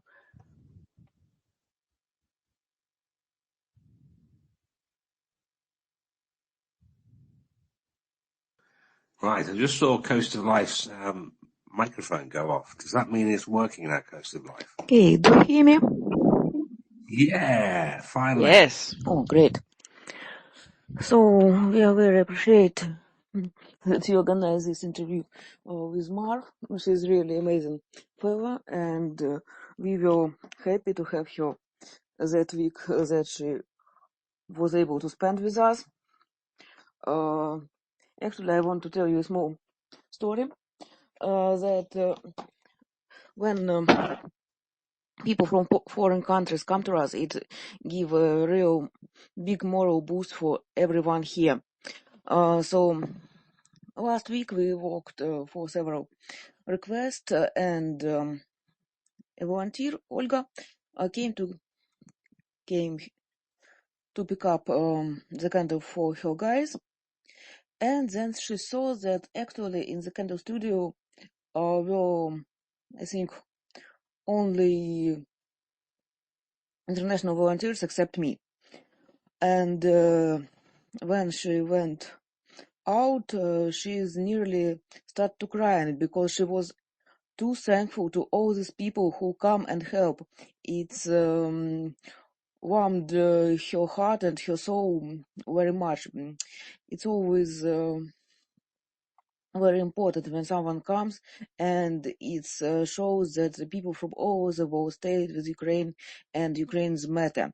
Because you also mentioned Russian propaganda, and it's always tries to shake the opinions that you're lost, that nobody needs Ukraine in this world. But when people see that people are ready to come to spend their free time, to spend their money on travel, this could be not very safe, because in usual life you don't have. I read several times a day, and here you have. Yes, in Odesa it's the medium risk, as it was mentioned, because the statistics says it's approximately the same that meet a drunken driver. But always it's your personal choice, and we thankful for every person who do it. Yeah, I think it's the main thing I want to say. And in the beginning was a question about Payne's quality box. So yeah, not Marv mentioned that we have to sort cardboard, we have to sort cans, but sometimes we get cans from candle banks from other volunteers, or our people who cut the cardboard, get not only cardboard from us that we have already sorted and prepared, but maybe their neighbors also bring something to them. And sometimes they don't check, they say, oh, it's a nice box from Nova Posta, I will cut it. But it could be different, and some cardboard could be harder and have more thinner layers that will not take paraffin well. So if we see wrong cardboard inside the can, so we put it in paints quality box. Why it's called so? Actually, maybe you know that there is word in Ukrainian and Russian huya. So that means something not good. And the origin is related to penis. Once we had a volunteer, Tom. He's bred with Chinese roots. And actually he speaks and writes in Ukrainian. And I asked him to place the candle blanks on the table.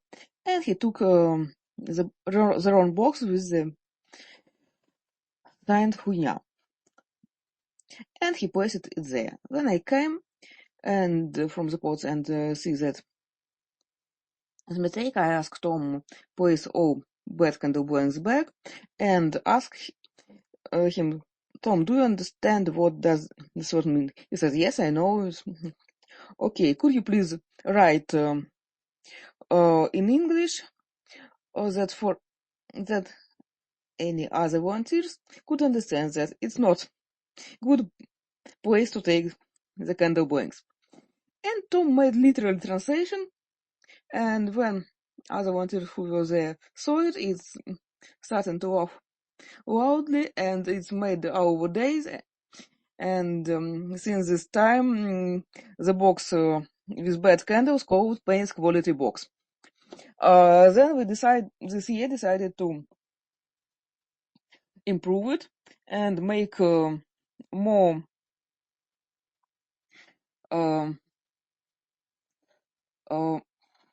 to write it in more languages. So Marv made it in Scott. We have it's also in Czech because we all a lot of collaborate with Czech volunteers. So we have name in Spanish, in Finnish, in Japanese, and in German right now. So we hope to see more volunteers who will also write something important on this box. Excellent. Roman. Yeah. Yeah, I just want to kind of say two things for the foreigners who might kind of considering coming here. One of the things that I just want to tell you that cost of things over here is way more less than in your countries. Like my monthly expenses are about 400, 500 bucks. And this is including rent, groceries, and the bills. So it won't cost you much. And another thing, Coast of Life has mentioned that Russia is trying to push this propaganda, trying to kind of nullify the meaning of Ukraine in the eyes of the Westerners. Like, why would you need Ukraine? The thing is, Trump is trying to erode the achievement by the humankind which got into place after 1946. After 1946, the United Nations organization has appeared, and this organization had one purpose only. All those nations gathered and decided that it's enough making war over the territories. And this is the first time where the occupation and aggression against one country has been denoted, labeled as an actual crime. If this peace plan, which is proposed by Trump, I have no doubts it's been proposed by both Trump and Russia, just in my opinion. If Russians will be allowed to keep the lands that they occupy right now, that means that this achievement, which was bought by the millions of people's lives in 1946, will get cancelled, and it will get us back to the beginning of the 20th century, when in politics the war was an actual tool. We will be fighting kind of each other. I mean, Europe will not be fighting each other because they are too afraid to do anything. So I'm not sure such strategies might occur in Europe, but it certainly set up a very dangerous precedent. it destroys current world order, where everybody has agreed not to decide to rebuild the borders with force to each other. Thank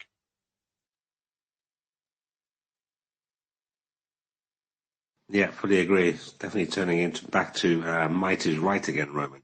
Yeah, but it was right, It used to be exactly. back then.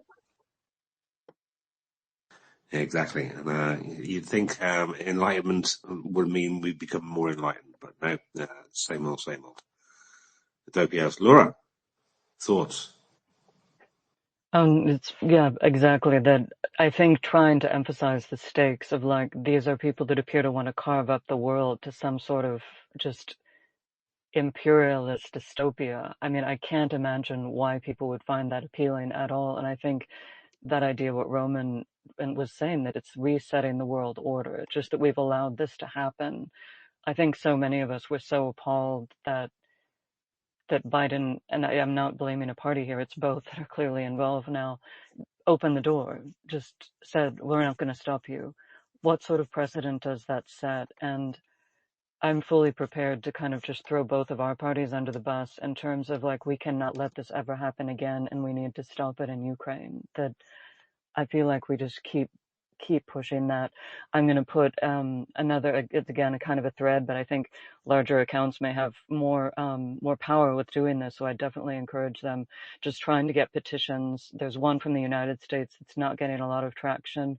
I'll put that under the large British petition, but I was trying to kind of get that going. I'll continue to put it in spaces. I think some of it too, just having people participate helps them too in like contacting your senator or your leader in other nations. I think it makes people feel more empowered, like that they can be involved in what goes on in the world. But thank you so much for everyone's contributions to. There was something else I wanted to say and I can't remember. Oh, with Coast of Life, it's so good to see you up here. That's what I was excited about. Sorry, I'm forgetting things. Thank you so much for speaking. I wanted to know, I just, again, like, it's one of my greatest honors to speak with you. Like, the scale of what you all are doing is so amazing. And that, I think people seeing that you're collecting cardboard from everyone, collecting cans.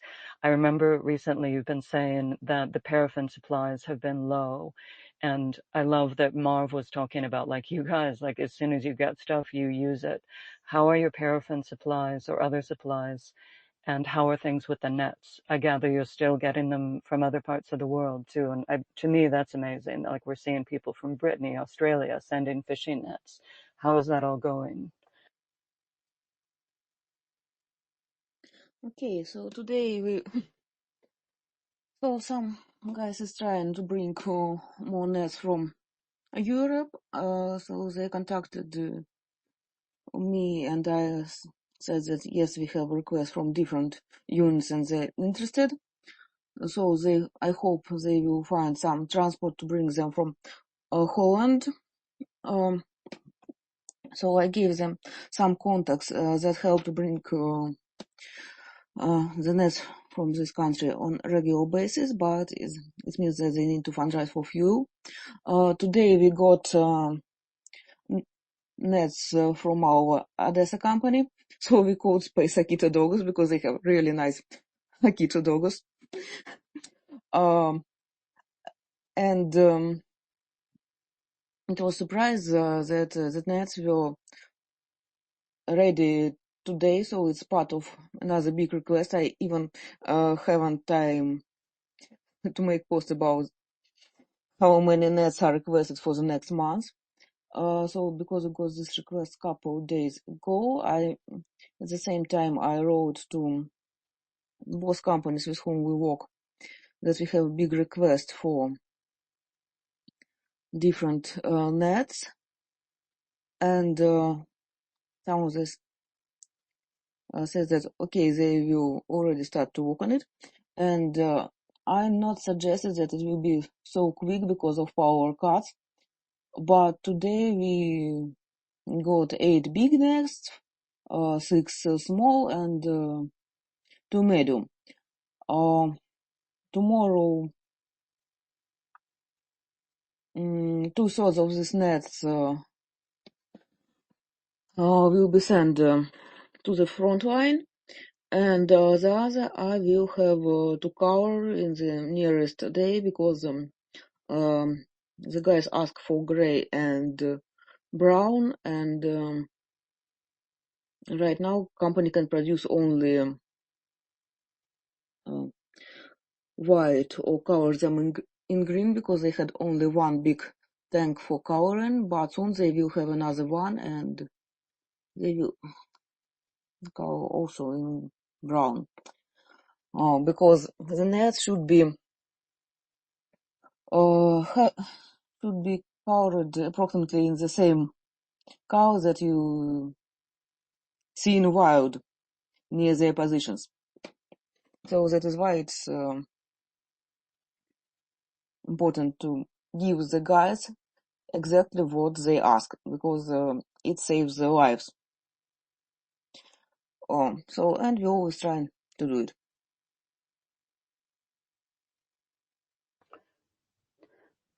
That's amazing. And I think this month, after tomorrow, we send the nets, will be, I think, record one, and it will be around 70,000 square meters of net that we sent. And then totally over 200,000 since we started this kind of support. That's amazing. That I missed the square meters, but over 200,000 nets since you began.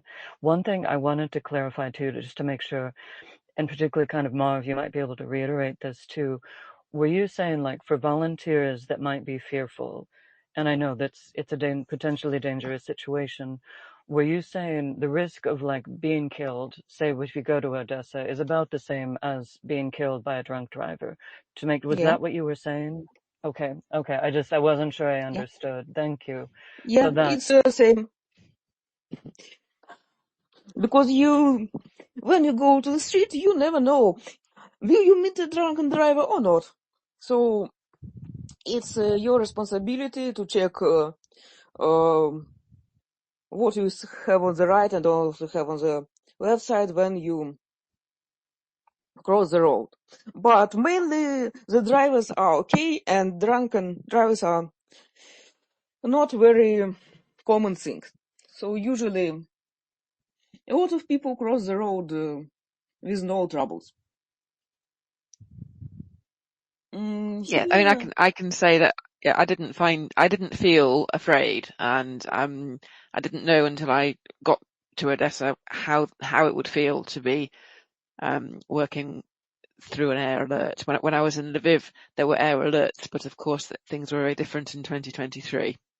But I think the point that Dr. Seal is making, there's risk in all parts of life. I ride motorcycles. Yeah. Every time I go out on my motorcycle, there's a chance that I might get killed or injured, and it's up to us. It's one of the things to think about.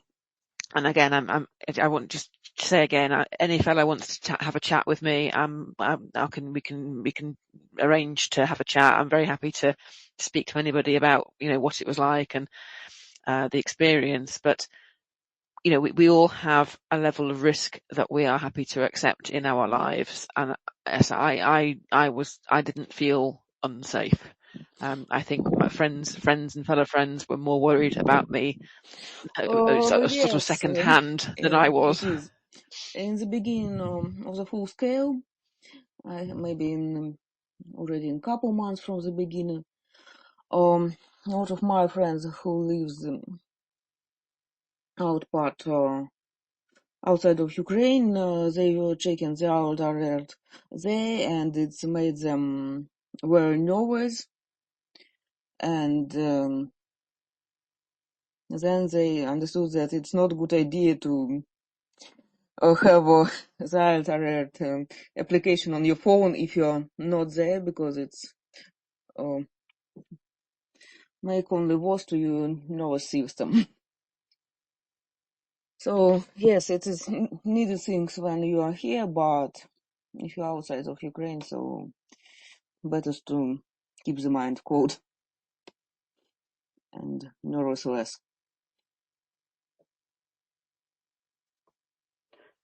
Thank you for speaking. And here, Sorry. when you check the application, you know, if it's okay, it's something far away from you, it's drones going to your part of the city. Okay, in this case, it's better to hide for a while behind two walls and not to stand near the window. And usually people who live in skyscrapers can see how our air defense works and catch a lot of drones that are trying to get to city, and they catch them in a lot of kilometers from the city away above the sea. So our air defense is brilliant, and we always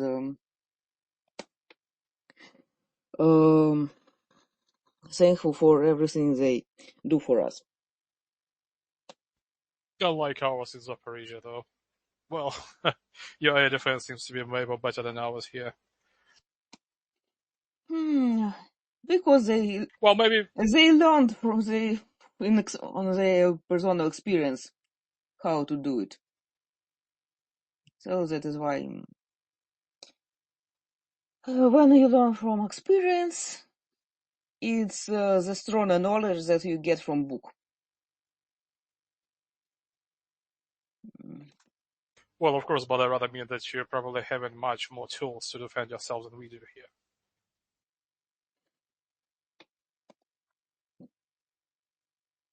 Yeah. Я мав на увазі, що у вас там просто більше зброї для самозахисту, бо тут у нас пролітає майже все, на жаль.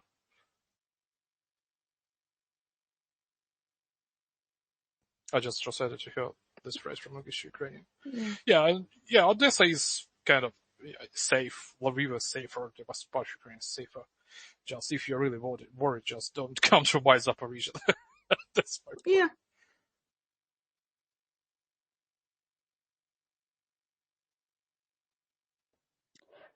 I can't imagine too, and we gathered that so much diverse conditions. I mean, like horrifically diverse compared with Eastern and then other regions. What I meant, I came with in a way was like for anyone having apprehension about going to Odessa or other places. But I think right that it's important, right, that people know, and that's all I meant was just the conditions in Odessa and what to expect. But I can't imagine like that. Are things in Zaporizhia, have they been getting any better, or are things getting worse there at this point, Roman? It's slowly getting worse. They had an attack a couple of nights ago. They sent 12 drones into the city. None of them got shut down. Nothing. All the ballistic missiles hit the city. All the Gladi bombs hit the city. You know, I have questions to your government. What the fuck is our air defense? And like, are we different from Kiev? Like, are we subhumans over here? You know, I'm just kind of exaggerating, maybe hyperbolizing it, but this is kind of delivers the level of frustration local people have about it. But like I said, Gladi bombs cannot be stopped with F-16s with the IE-120 Sparrow missiles, and this is why you need to reach out to your representatives. And this is kind of one example that might help save lives.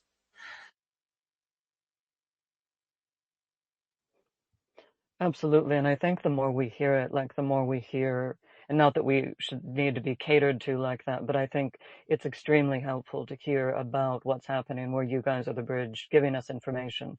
But I think all of us should know, right? We know what's happening that is very bad in some areas, and just giving the Ukrainian government what they need. They know where they need help.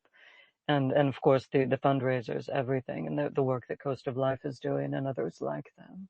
I'm sorry, go ahead, Coast of Life. No, excuse me, Dr. Seal. Okay, thank you very much for taking interview, Marv, and I want to thank you one more time for coming. Actually, it's really easy way to come from Great Britain to Odesa, because there is low cost from London to Chisinau, and it's take just 4 hours by bus from Chisinau to Odesa. Because that is why some people from Ukraine come here just for a couple weeks when they have vacations or to help Ukraine, or some crazy people come just for the weekend or something like that, because they decide that, okay, I found tickets with a nice price, why not to go and to help these guys.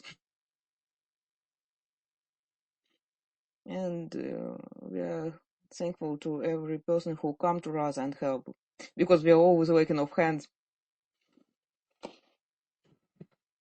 Thank you very much for everything.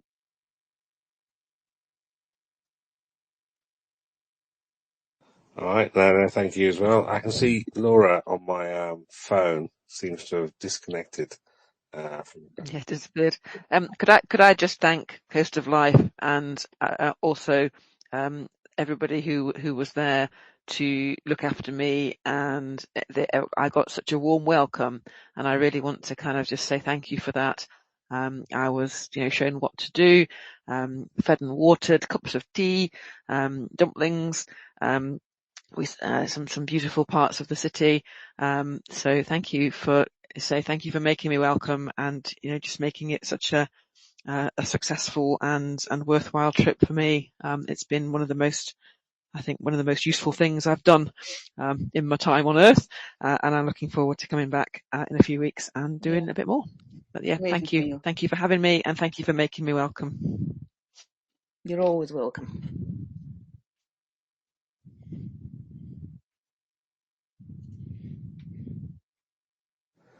So, Marv, anything to add from your trip? You want to talk about any more anecdotes, and maybe future trips as well? Well, I'm happy to leave it there, to be honest. I think, as I say, standing offer to any fellas that want to have a chat with me one-to-one. My Twitter chat does not work, so there's no point DMing me. But if anybody wants to drop me an at or a comment, when I went both before coming to Odesa this time and before I went to Lviv, I benefited so much from hearing from other fellas who'd been there, and I'm just really happy to pay that forward.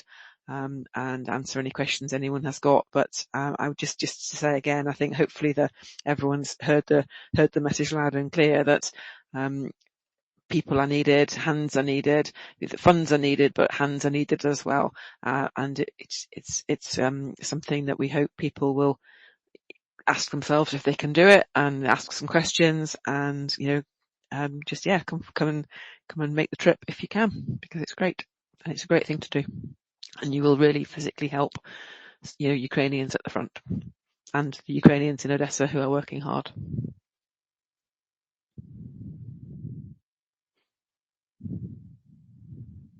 Thanks a lot. I'm just fighting here to try and get Laura up to co-host. Laura, I think I can see you in speakers. You should have a co-host request. Let's see if you're there. You keep on dropping every now and again.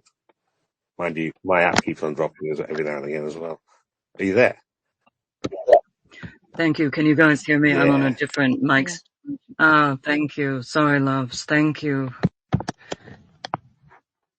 You're battling with technology again, or headphones, or whatever it is.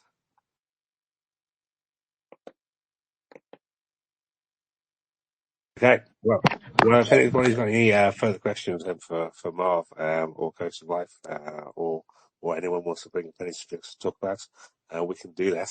Laura, anything you want to continue talking about? I'm definitely opening it up to anyone. Where I hope I haven't sounded too demanding too. I think you all understand why I feel like we really need to contact people and just do whatever you can in your lives. And I know you've been doing that, and I'm so grateful to everyone here. And I was talking with just in post with Ali from Brazil, who's amazing, and he was saying, I want to tell people like how proud I hope people are of themselves for enduring like this whether you're in Ukraine or just trying to help from the outside. And he was saying for outsiders like us, he's saying, this is just what we should be doing. I don't feel like I should feel proud. This is just common sense. And I love that perspective, even though I feel like you all should be so proud of yourselves, because I think a lot of us are in disbelief that our governments are not doing more at this point. But I think we can, if we keep pushing. I really believe we can get things done. But no, I absolutely, if there's something people want to talk about, because there's a lot going on, and I'm so grateful for Marv and Coast of Life visiting today. It was really helpful. I think hearing everything, and Roman, everyone's contribution, Cece, so grateful for all of you for talking about things. But is there anything people would like to talk about that's been happening, either with Coast of Life, Odesa with Coast of Life, or what Marv's doing, or another subject?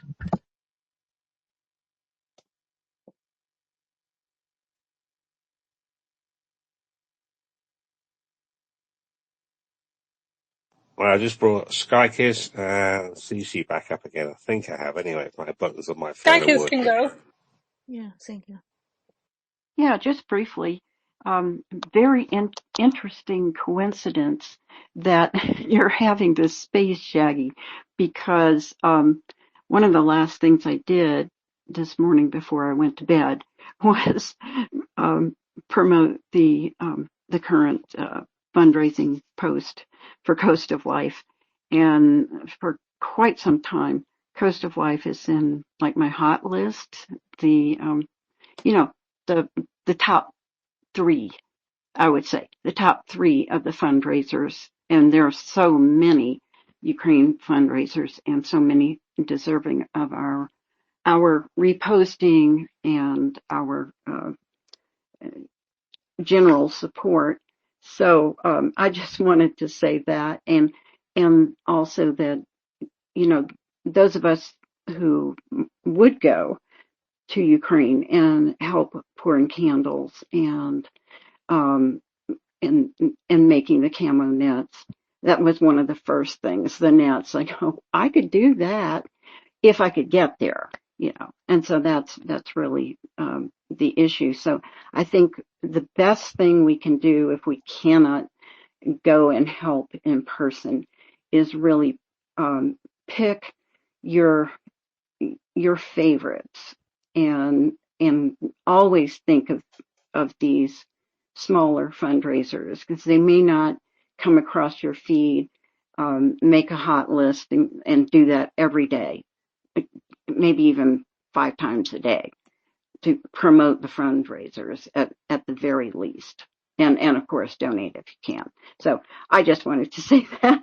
And it's really delightful to meet the folks here um, uh, who have been there on the ground doing the work, and certainly Coast of Life, because I do, it's like, yeah, I got to do this, and I just did it. And I think I also I quote tweeted the thing and said something along the lines of what I just have stated about, and it was just the time, and we need to give the defenders all the warmth and comfort that we can.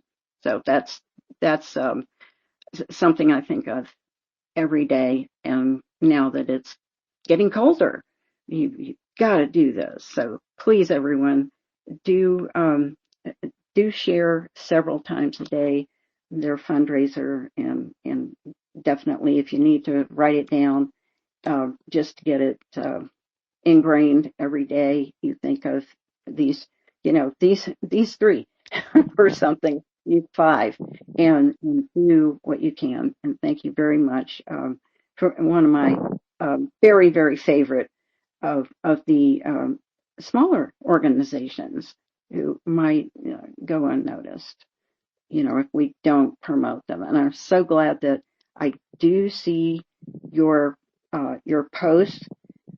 I do see them. They do come through my feed, and a lot of us Ukraine supporters find that, oh, we're not seeing, this organization or that. And so it's really, really good, I think, to write a list and just do it every day. Thank you. Thank you.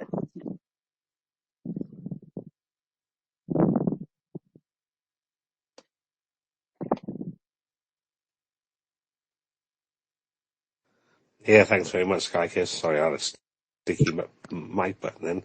Oh, Laura, saw your microphone going off. Oh no, I didn't want to interrupt you. And we had another speaker, didn't we? Was someone else there who wanted to speak? I don't see them now. I don't see any hands. Oh, I recently brought I'm CC here. up. CC. Yeah, I'm here.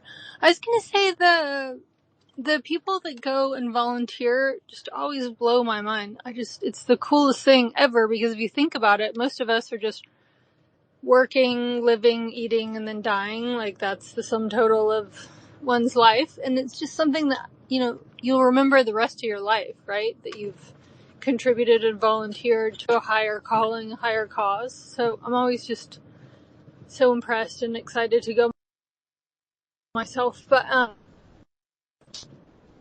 had something else. Oh, I don't know. Did you hear Francis Sternly told me that it was actually the 5 Europeans?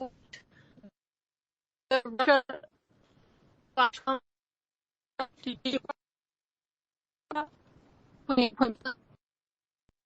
28-point war plan? You're cutting in and out a little bit. I think you might need to, sorry, could you just say that one again? Your microphone was playing up. Yeah, how is it now? That's a lot better. Okay, good. Did Francis Sternly, I remember,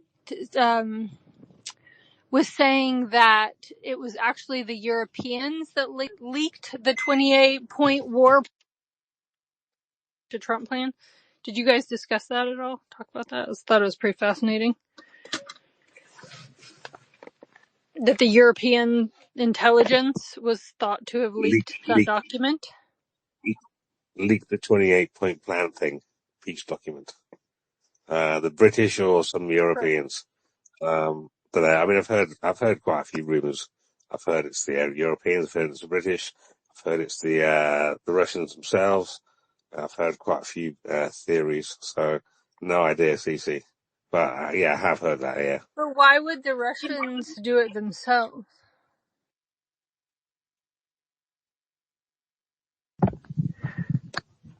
Would it be kind of just to show the idea? I mean, that was the actual proposal was weird. I'm the same way. I've just seen a lot of chatter about the sources, and I haven't seen like a really solid source on where it came from. Maybe the theory for Russia would be that that's actually a legitimate plan to somehow float that. I can see there being so many questions around that, but yeah, that they would float it themselves to indicate that it's legitimate, maybe, but I'm not sure. And I know I feel like we're getting a lot of unclear information on that also. That's a great question though. What's going on in that regard? Well, in my opinion, it doesn't really matter who actually leaked the plan. What really matters is the content of the plan. Because if you saw that Rubio himself was saying that this plan is a Russian wish list, and him being a chief diplomat in the United States, he kind of indirectly has confirmed the authenticity of genuinity of this plan. And to Americans, it gives you kind of a slight peek into what Trump's administration really is, and you really have to be concerned because at US right now you are being controlled by a foreign government.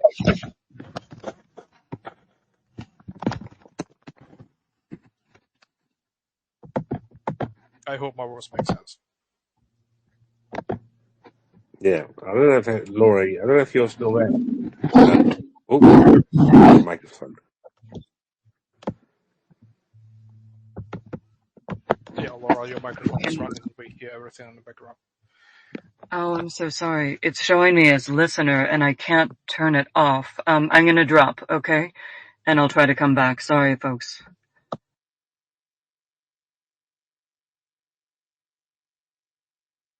I mean, on the geopolitical level, it is kind of seems to have hotted up definitely over the last couple of weeks with this 28. Well, it was 28 points, I think. Then got whittled down to 19. But I mean, it's definitely one of those times of the year. Seems to be coming to a head in a few areas, as well as winter's coming. So obviously it's going to be colder. And Russians having problems, obviously, with some deep strikes that are going on the refineries and stuff by the Ukrainians. So yeah, their economic numbers came out and keep on coming out, actually showing that the Russian economy's heading downhill faster. I think probably sums it up. So yeah, so there's all that. Laura, I can see you in listeners again. But Roman, what are your thoughts about from the Ukrainian side, from living in the Ukraine and whatever? What does the economy feel like to you there? Your economy, Ukrainian economy. Our economy. Yeah, this is kind of a little bit of an inconvenient truth. Well, Zelensky handles our economy in a very bad way. Well, in fact, I would actually say that he is worse than Trump in the United States in this regard. Just because, well, Russians already, of course, having their own contribution, but Zelensky has increased the taxes twice, and he also decided to impose a 50% tax on the bank's revenue applied retrospectively, which means backwards in time, which is absolutely was a bad decision. Yeah, the economy is unfortunately in a bad shape. The tax-paying base is reducing. People close up their businesses. I mean, it's a slow trend, but it's happening, and it impacts the price for groceries and for everything else. Just to give you an idea, when the Russians had their hyperinflation in 1998, when the economy has collapsed, they had about 23% of their state budget deficit in place, which was 23% of the funds were missing. This is why they had to turn on the printer and print more money, which caused the surplus of the money mass on the population's hand, which is called hyperinflation. Right now, our budget deficit is more than 50%. We're only surviving because of these trade donations, direct donations from the European Union. Half of our budget is being covered by the European Union, and this fact by itself is already telling. I mean, you can compare 23% of Russian budget state deficit because hyperinflation, our 50% deficit, if we take away these money supplies from European Union. So yeah, things are pretty rough. I mean, Yeah, that was my impression as well. Yeah, exactly. Sorry, a sticky mic here. Yeah, that was my impression from the macro level as well. Was how things were without European support. Things would be sticky, should we say? But as I mean, from where you are, for instance, I don't need to say exactly where it is, but has there been any over the past 12 months? Has there been any noticeable deterioration in being able to get goods and services and things like that? Yeah, the prices started to increase basically since April 2024, when Zelensky has signed really bad laws that impacted our economy, which contributed to the breakdown of the supply chains. Well, he basically authorized the possibility to the conscription officers to drag people by force. Unfortunately, this is true. And because many of our cities are being surrounded by the blockposts, outposts, which are the guards. Just imagine this. A truck driver who's delivering the groceries into the store can be stopped. And if by some reason he is found to be not kind of enlisted into military, has nothing to do with the military, they could conscript him right away, right on the spot. And it was this stupid, it was this terrible. And the April 2024 is when the inflation of our groceries has started to grow. By this day, I would kind of roughly estimate that we, in how many, let's calculate, in 18 months, we suffered about 130% of the inflation on groceries. It's not just expressed in an actual price for, let's say, 1 liter of milk. They also, in order for themselves to keep the milk, just milk as an example, affordable to people, they reduce the amount of milliliters in the bottle. It used to be about 150 milliliters of the milk in a bottle. Right now it's about 840. So the price stays the same, you just buy yourselves less for the same money. This is kind of, they try to, the manufacturers, the local businesses try to maintain themselves afloat in our current business environment. And the prices continue to grow. Yeah, exactly. Yeah, I mean, that happens in my country as well. They kind of make chocolate bars and various things actually smaller in size and keep the price the same. or raise the prices, but maybe not by as much as if they'd kept it the same size. How they keep their profit margins. Are you in UK? Yeah, yeah, I'm in the UK. Yeah. Oh, yeah, I see. Yeah. This is the effect so-called shrinkflation, when the amount of the product in one unit is shrinking, but the price remains the same or slightly, just slightly, not dramatically. So it still remains affordable to people.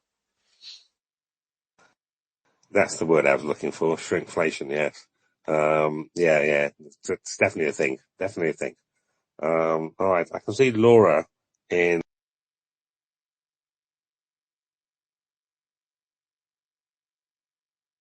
Is it me or Shaggy? Shaggy, you got cut off. Yeah, exactly. I think she's on a computer, so the connection can be a little bit funny. So we'll see if I can bring it up. Anyone got any topics they want to talk about? Sunkiss, or Cece, or Marv, or Coast of Life, if you're still there.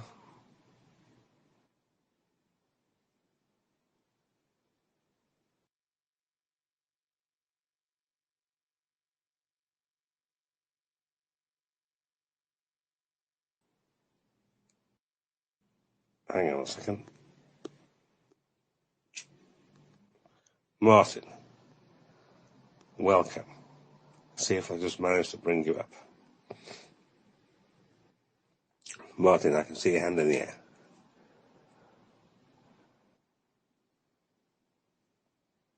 Are you there, Martin? Thank you, Sir Shaggy, and Say Slava Ukraini. Martin Zelig again in without just Winnipeg, talking to Manitoba, myself. Canada. Can you hear me? I can hear you, yeah. I hear Okay, you. Roman. Oh, you can. Oh, дуже I was добре. worried that I was just Дуже talking to добре. myself. I was having this like well, not really a hot flush, but that kind Okay. of the hot flush without the hot flush portion of it. Oh, There we go. okay, Right. super duper. Yes, I've had Yeah. 2 ad So questions today. I I thought I was in the middle of a third, but I wasn't. There we go. Martin, can you hear okay, me now? no Because I problem. can't hear you. If you're speaking, then I switch. can hear you. Happen with Can you CCB hear me sorted. now? Shaggy, he is speaking, She's Shaggy. He is speaking. here. Shit, okay, I'm going to recycle my app so you continue speaking, Martin. Okay. Well, I just wanted to say I'm just I get links from Chatham House, the British think tank. Very, very good organization. And I'm just reading now, and I have it up here on my computer screen, an article. Trump's 28-point peace plan marks Europe's last chance to stand up for Ukraine.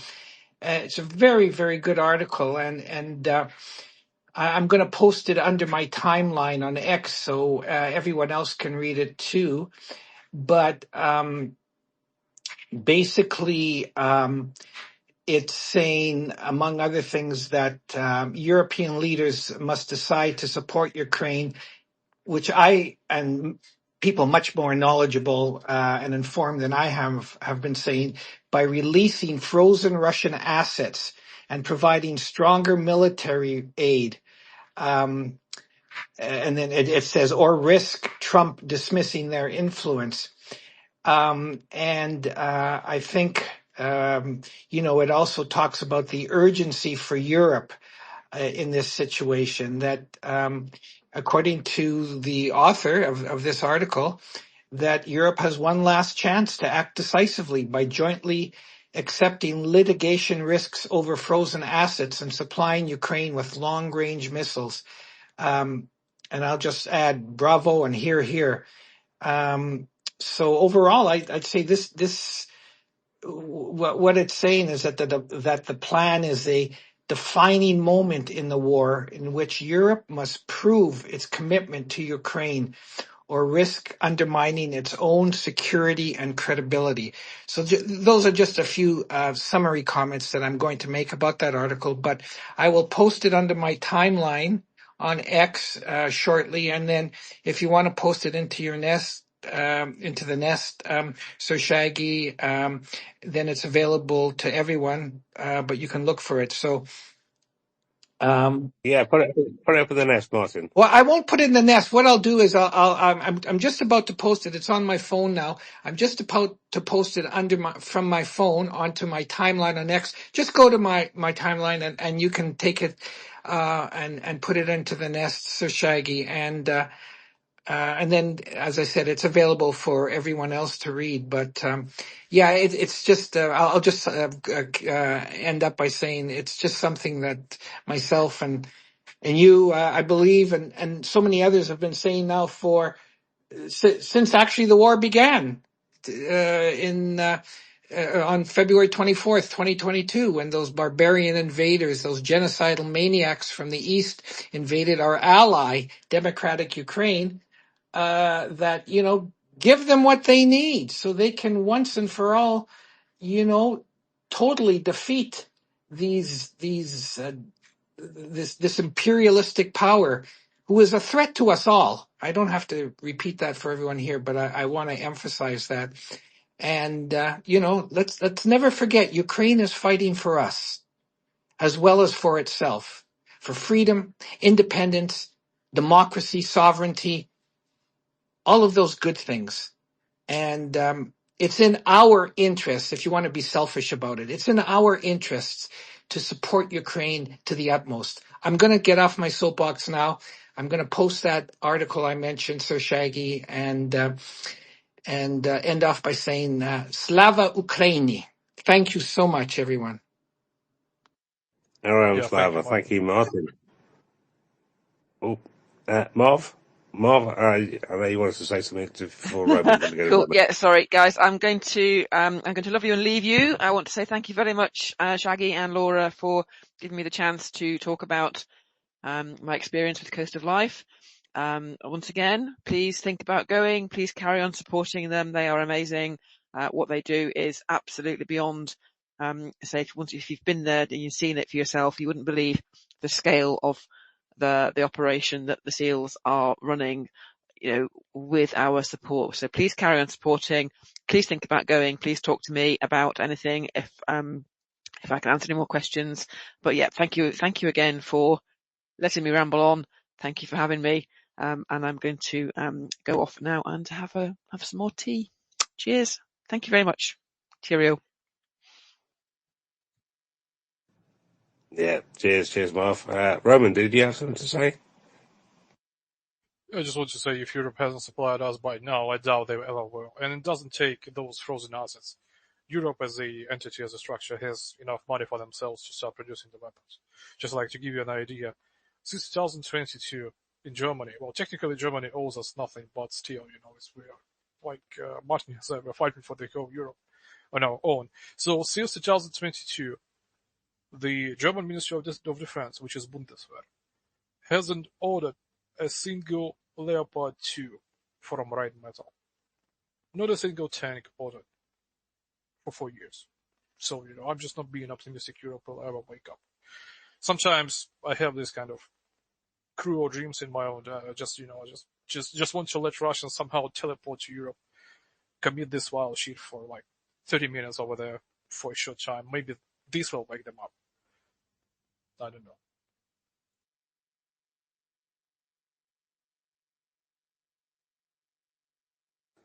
Yeah, well, need something to wake everyone up. I don't know if I want that to happen, but yeah, I mean, it's part of what we try and do is just try and wake people up and show people what's happening who maybe should have been aware, are unaware.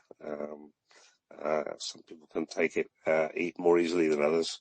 Some people can actually tell the story of what's happening in Ukraine better than others as well. So we're going to find our own way of doing it, I suppose. Even if we're just, well, not just, even if we're if our skill is writing to or emailing our MPs and representatives and things like that, as Laura talks about. Laura, I can't bring you up at the moment. I'm not quite sure why. So there we go. Sailor fella, I brought you up before, but I can't see a hand, and that might be my app being funny. So I don't know if you wanted to say something.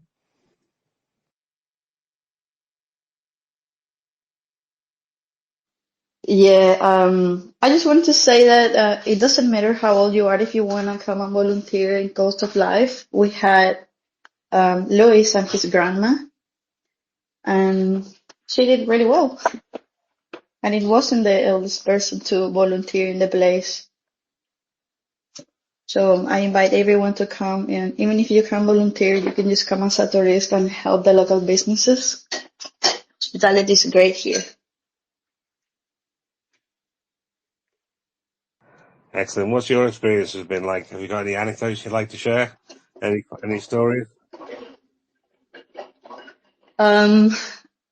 Everything is pretty surreal. Sometimes you are walking to buy, I don't know, a piece of bread just to have a break, and air raids come on, and I think Ukrainians are already used to it. And yeah, regarding what the soldier was saying earlier, I think there's more air defense here because Odesa is basically the last port left for Ukraine. I think if they lose this port, then the country will be basically lost. Well, the railway rules are still present. Yeah, the loss of the port will be a serious damage, but not decisive. Okay. Yeah, but yes, what he was saying regarding the economy is true. I love to buy vegetables, and I usually go to the markets or the supermarkets, and a lot of people mention that the prices of food, even if for foreigners it seems extremely cheap, for them is mega expensive. Sometimes 2 or 3 times more expensive than what it used to be. And for basics like, I don't know, chicken meat, for example. So I think everyone should come and at least have a holiday or spend as much as you can in Ukraine.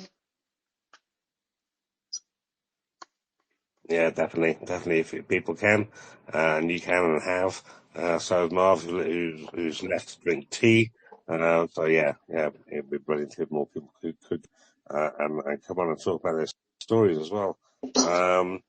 Right. Well, coming.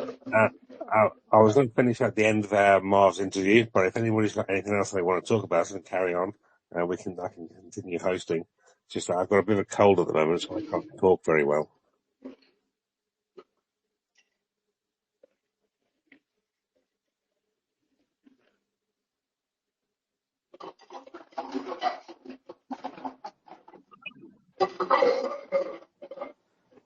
Yeah, it seems like we have discussed pretty much everything. I think. Well, anyways. Yeah, I think we have. I think we've covered quite a few things. Let's see what Mark has to say. And yeah, Mark, are you there? I think you can see your speaker now. Yeah. Hey, Shaggy. How are you doing today? I've got a bit of a head cold, to be completely frank, but I'm. Oh, and you're still hosting a space. Well, thank you, Shaggy. I appreciate it. Yeah, you know what? Sailor Fella mentioned a couple things that jogged my memory. I've become really good friends with a Ukrainian refugee family here in town. And I was talking to him yesterday because I was getting concerned. More and more reports of Russia hitting, energy infrastructure, gas and electricity. And, the U.S. just cutting out all aid. And I just said, I asked him, I says, are you keeping in touch with friends and family? And he responded every day. He talks to his mother and he talks with friends. And I said, well, what's the mood over there? Are the Ukrainians getting despondent? Power outage, that type of thing. And his reply was, well, no, they're used to it.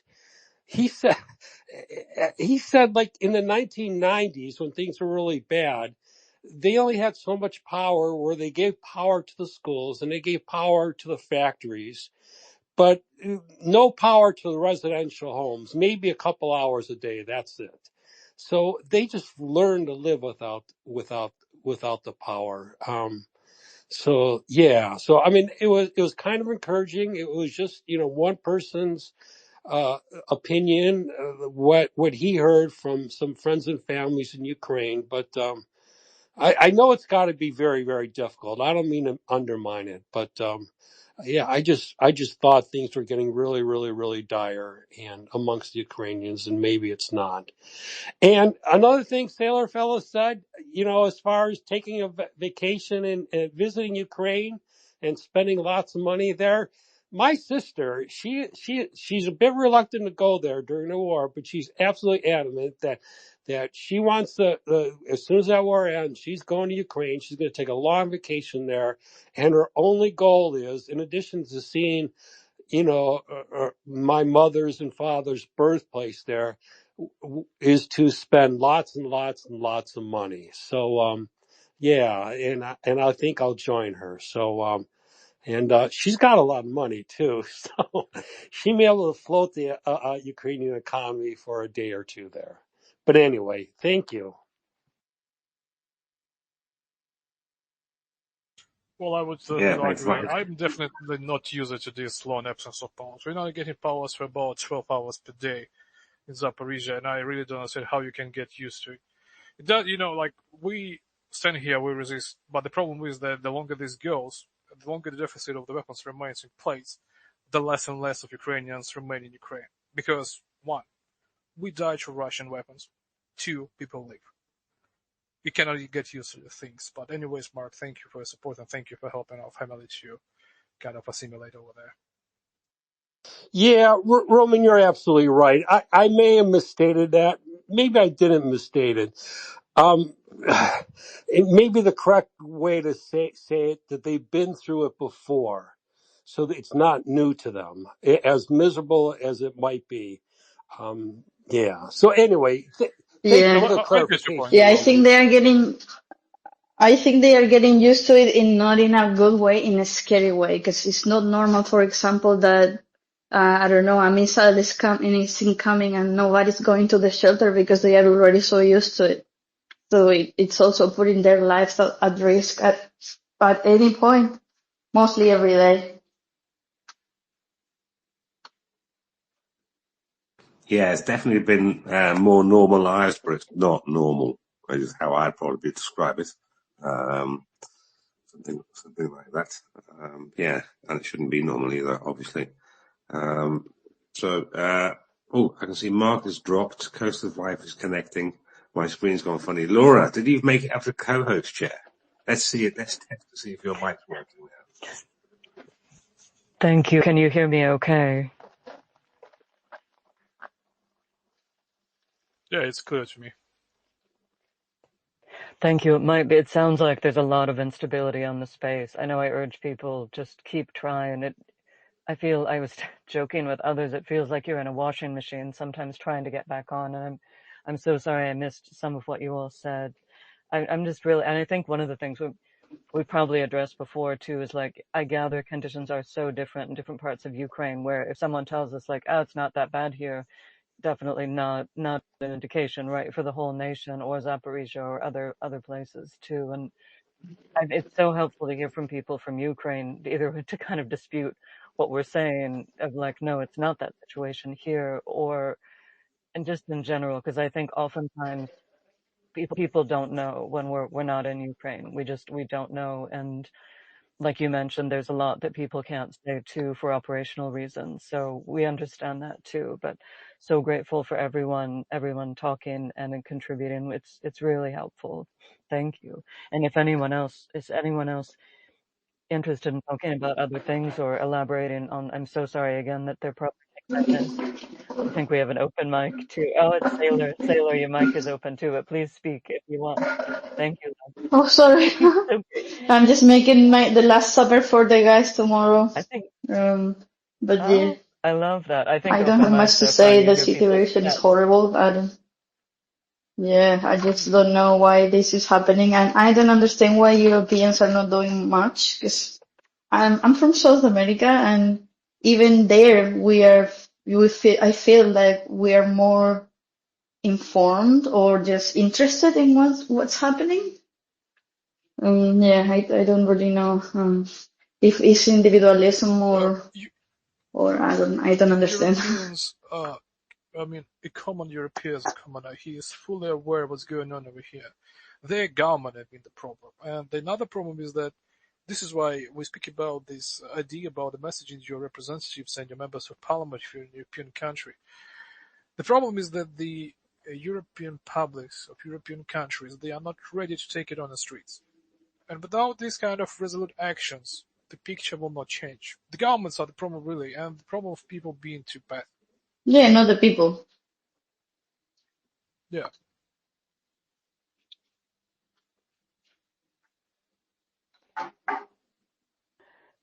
It does seem strange, like Well, we keep hearing them talk about things, and it is, I think a lot of it's wearing on us that we hear them, the government say good words, and then we realize like 2 years have gone by and they've said these things, but they're not taking action. And that, I think that message of like, we've heard you speaking about this, we're getting really sick of that, and we need you to take action now. And then the kind of, I feel like they're playing with us sometimes, like, oh, they'll defer to the United States and the United States will defer to Europe, and it goes back and forth, and it's wasted time and Ukrainian lives. And that's, I feel like we can step up. Roman, were you saying like more European protests might be helpful also? Was that when you mentioned on the streets? Exactly, yeah. More activity on the streets, more message to your members of parliament. Like, the governments are kind of letting us down. But, I have to be frank. The humanitarian aid, the humanitarian component of the aid, is absolutely covered by the European Union, and this is why, even despite this drastic deficit of our state budget with 50%, it still allows us to survive, but not more. It's just like a primordial survival in the wild forest. Well, I mean, at least in a frontline city like mine, I know the situation is, like Mark's saying, is much more softer in other parts. But yeah, I would really want to see Europeans on the streets or contacting their representatives and stressing out the necessity of ramping up the weapon production. To give you an idea of the capabilities, this news was in August. Again, about Germany, Bundeswehr has ordered from Rheinmetall thousands of military trucks, big, heavy military lorries capable of carrying high loads. 1,000 in August to be delivered by the end of this year, which is 77 trucks per week. And this is their capacity, even without kind of taking out of preservation other military factories that they have just haven't preserved an island over there in European territory. They are absolutely capable of carrying our weapons even without the United States. But unfortunately, people are being too passive in Europe.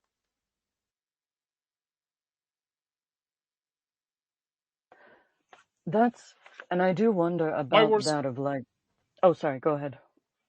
No, I just want to say do not take my words as a dismissal of my gratitude. I'm really grateful to my European friends. Oh, no, never. You guys never need to say thank you for me, for anyone. I mean, I feel so devastated that we've let you all down, and that kills me all the time. But one question I wondered, and I think we're fed so much disinformation, and I was devastated by what the Biden administration did in this concession of nuclear threats, because I think a lot of us never believed that. We never believed those threats. We believed something else was going on. What is your feeling about, I mean, I feel like it's our role and the world's role to threaten any country like Russia. If they invade another country, even if they threaten to invade, there will be severe consequences. My thought is like that should have been at the beginning. It should have been stopped. It never should have been allowed. If we urge our government to take that position now, is it your position in Ukraine or perception? Would they harm Ukraine more if we did that, if we made those threats? Where for me, we could end it today. Like, I mean, we all kind of remember that man in, I guess he was in the Yugoslavian side when he basically said, you need to leave or, we'll kill you all. And I don't mean to be severe or like that way, but I mean, the situation is such that seems extremely appropriate. Do you understand what I'm saying? Like, would I that do. harm Ukraine? Thank you. What do you think? Well, first of all, according to the international laws, first of all, the United Nations Charter, the Budapest Memorandum, and other international treaties, Russia is a subject of the application of the force by the whole planet. And this is what happened in Yugoslavia. The aggressor got destroyed.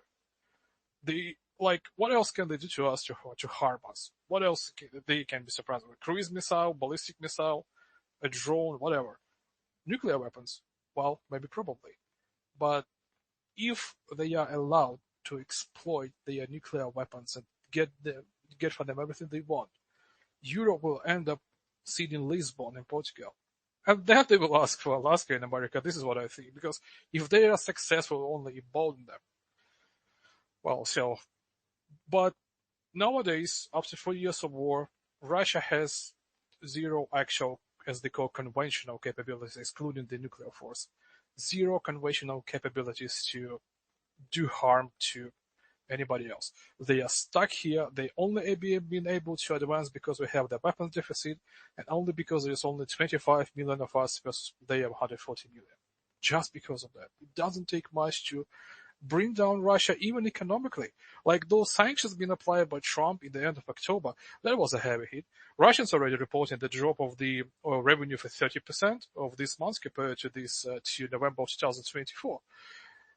Just two papers signed by the president, not the president, the American Treasury Secretary, I forgot his name, but nevertheless, if he will apply another round of the sanctions because he still has a lever, still none of the Russian banks are being cut off from the international trade system. If he will apply the sanctions for the second time of this style, I can already anticipate the war ending in a couple of months. So there is a lot more to do, and Russia has no capabilities at all to harm anybody else but us. I'm sorry, I'm being repetitive. Just this is my point.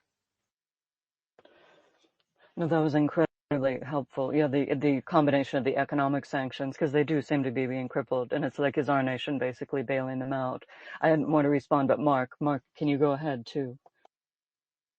Yeah. So listen, Roman, thank you for coming up and discussing with us. I'm finding what you're saying very, very informative and insightful. I don't know if it's been mentioned yet. I just joined the space a few minutes ago, but yesterday I watched the movie 2000 Meters to Adivka. For folks in the U.S., it's very accessible. It's free. It's just right on YouTube. You just click on it, and there's a movie for you.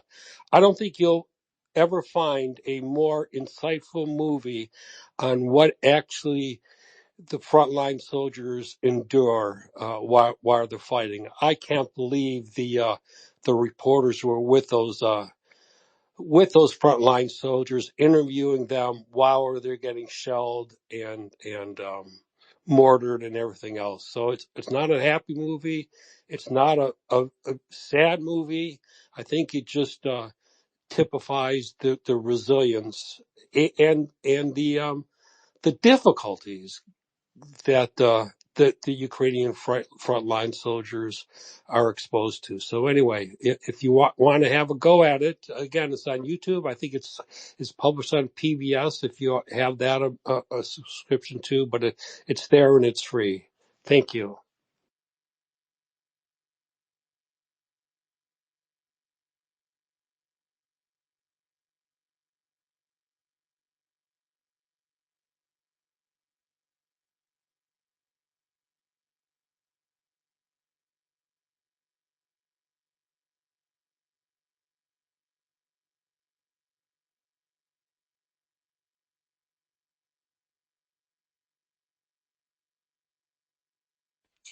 And silence. Shaggy, you there?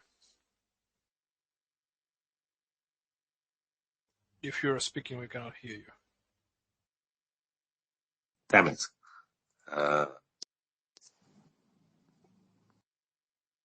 Yeah, I get some sound now from you.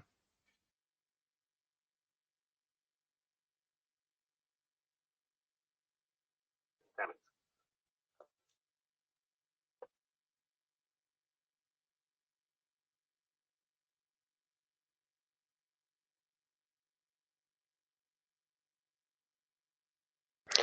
Maybe Shaggy took some really, really strong cold medicine. I think I'm in a weird space-time continuum where I may be delayed. I'm listening to you guys on a different device. I'm so sorry, Mark. I Maybe missed. Shaggy took some really,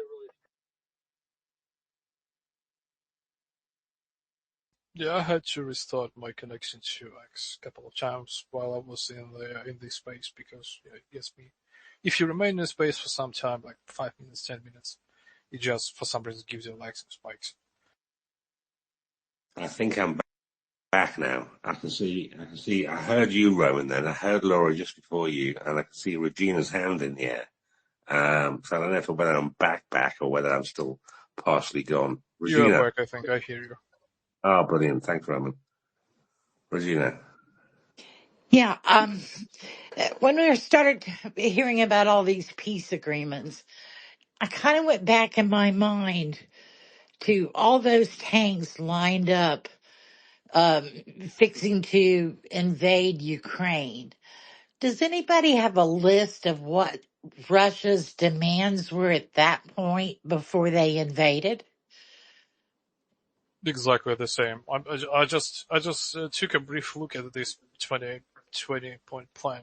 I didn't read all the 28 points, but two kind of points over there. So first of all, they required special state status for Russian language. Second point is that they require some kind of excessive or extended rights for Russian Orthodox Church, which is exactly what they were using in their propaganda for an excuse to invade Crimea in 2013. It's just identical. Weren't they also demanding that NATO be rolled back? To, that would disinclude all the Baltic nations? Yeah, they were requiring that, but before the invasion, not in this peace plan. They were requiring NATO to roll back to 1997 borders, as if NATO is an organization that has that borders. All right, that's what I was thinking. I'd kind of like to compare where they've gone with their, because, I listened to Trump blame Biden, and, Biden, how could he agree to roll back NATO's borders, back to what they were way back then? It just is illogical. That, and to be blamed for that rather than blaming Putin. I just wanted to work on a post, so I was just seeking information. Thank you. Yeah, I never listen to what Trump says. He just always look at his actions. His rhetoric is it's just wasted time with it. Well, by the way, another interesting point is 28 point. I wonder if this point has been erased in the new 19-point plan. Well, let's be clear. No actual official plans have been published, nor by our authorities, not by Trump, not by Russia. We just kind of speculating on the gossips, which are so-called leaks which originally came from the Axios media outlet. So one interesting point over there is that about those frozen Russian assets in Europe. They aren't supposed to be transferred to us. They are supposed to be transferred, according to their plan, to some Russia-United States-owned entity, which I think is Russian attempt to bribe Trump to buy Ukraine with their frozen Russian assets. $100 billion goes to some private fund run by both Russia and United States entity. We all know what it's about.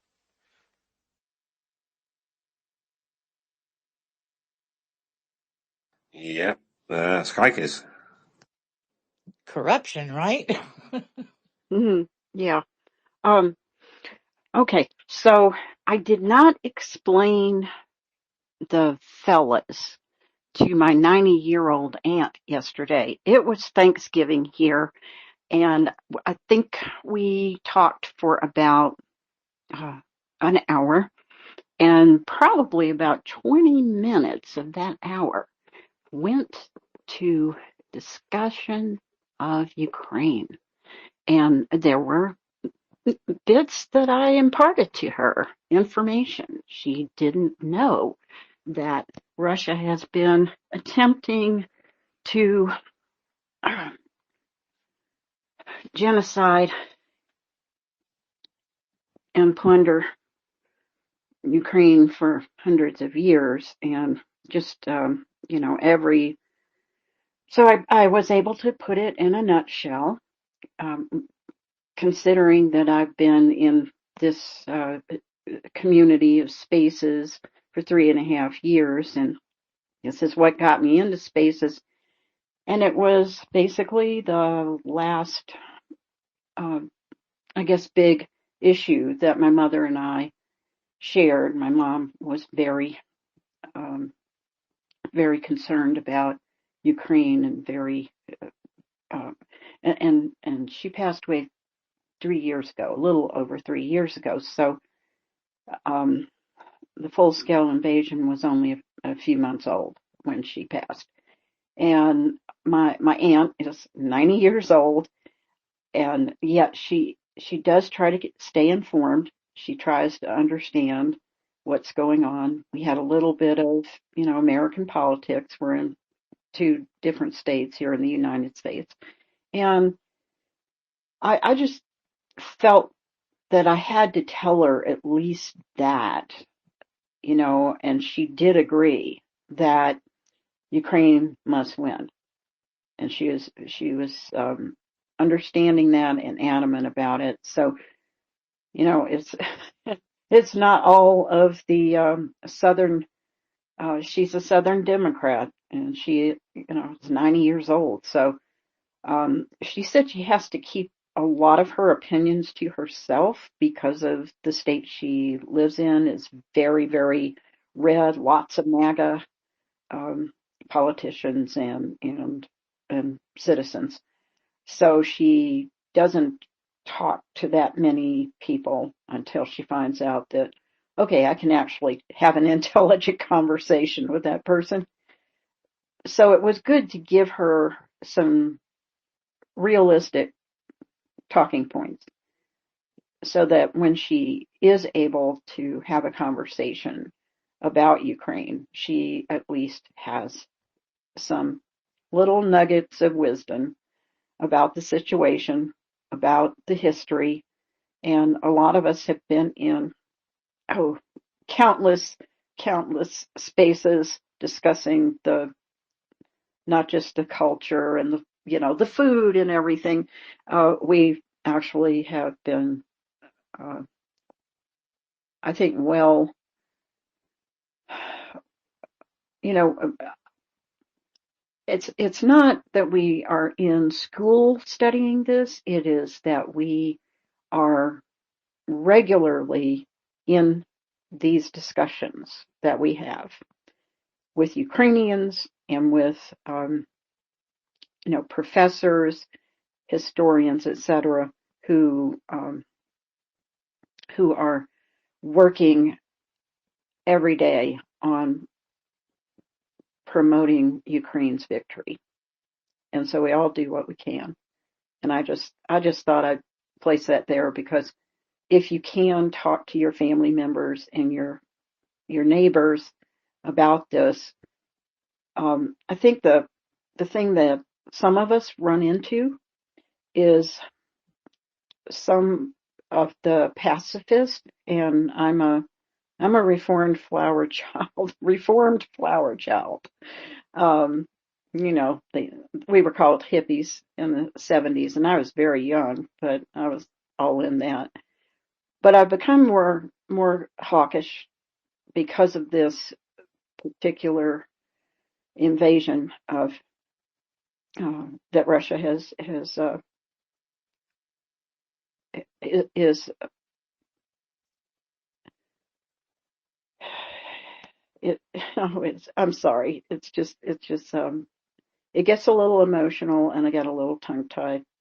But they are prosecuting a full scale war against the country of Ukraine, the sovereign country of Ukraine, and we just need to do everything we can to talk about I think it's the 1991 borders, and have some good notes and rehearse them because you never know when you're going to be able to talk, discuss intelligently with people who may know a little bit about this war but don't know much, because there's so much that we have learned. And I've been in the Voya radio, the genocide on Thursday nights, the book club on Sunday nights. I've been in all the little spin-off spaces, and we've learned all different things, manner of interesting and also very troubling things. So I'll just leave it there because I don't really have to. I mean, everybody I see on my phone is like, yeah, I've been in spaces with that person for X amount of years. So thank you very much, and thanks Shaggy for the space, and thank you Laura and Coast of Life for being here, and everybody for showing up today. Yeah, thanks a lot, Sky Kids. I can't seem to bring Laura up at the moment. She's stuck down there a little bit. I can see that I got Regina, Roman, and Mark and yourself on the panel at the moment. I've got a very bunged up nose. It's coming to the top of the hour, but what is that going to be? 10 o'clock in Ukraine. It's going to be 8 o'clock here in the UK, and different amounts of time wherever you are. Definitely different where you are, Sky Kiss. So yeah, I was going to wind it up actually about this point, at the top of the hour. Unless anyone's got anything they finally want to say.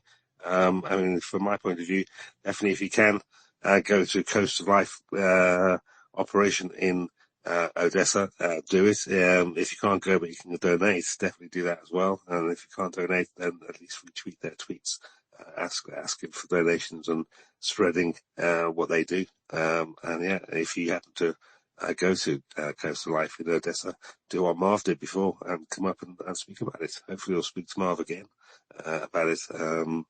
A lot happens in the amount of time you're going to be there, so definitely a lot of anecdotes, and the more people that go to Ukraine and volunteer, well, the more people that can come up and speak about that from start to finish. That'd be great, actually. More people who've been there to come up, or anybody who's got any trips planned at some point in the future. We could talk about that as well. But well, we're at the top of the hour now. David D Space is going to start probably soonish, normally about this time. I might pop in there later, or I might just go to bed actually, because I've got a really bad head cold. If you can hear my voice is a bit different than normal, that's what it is. So with that, I'm going to go to, well, Slava Ukraini, and, well, Heroic Slava. do what you can for Ukraine today. Slava Nazi. Herom Slava. Reach out, speak to your representatives. This is important, and this is my words. Thank you. Yeah, exactly. Yeah, actually, anyone got any final words? We'll go around. I forgot about that bit. So, Roman, you start with the final words then. No, I just already said it. Yeah, thank you, everybody. Speak to your members of parliament. Speak to your representatives of the United States. The weapons issue is vital for me. Like my life. I mean, it's not an exaggeration to say that my life depends on that. Please do it. And thank you once again.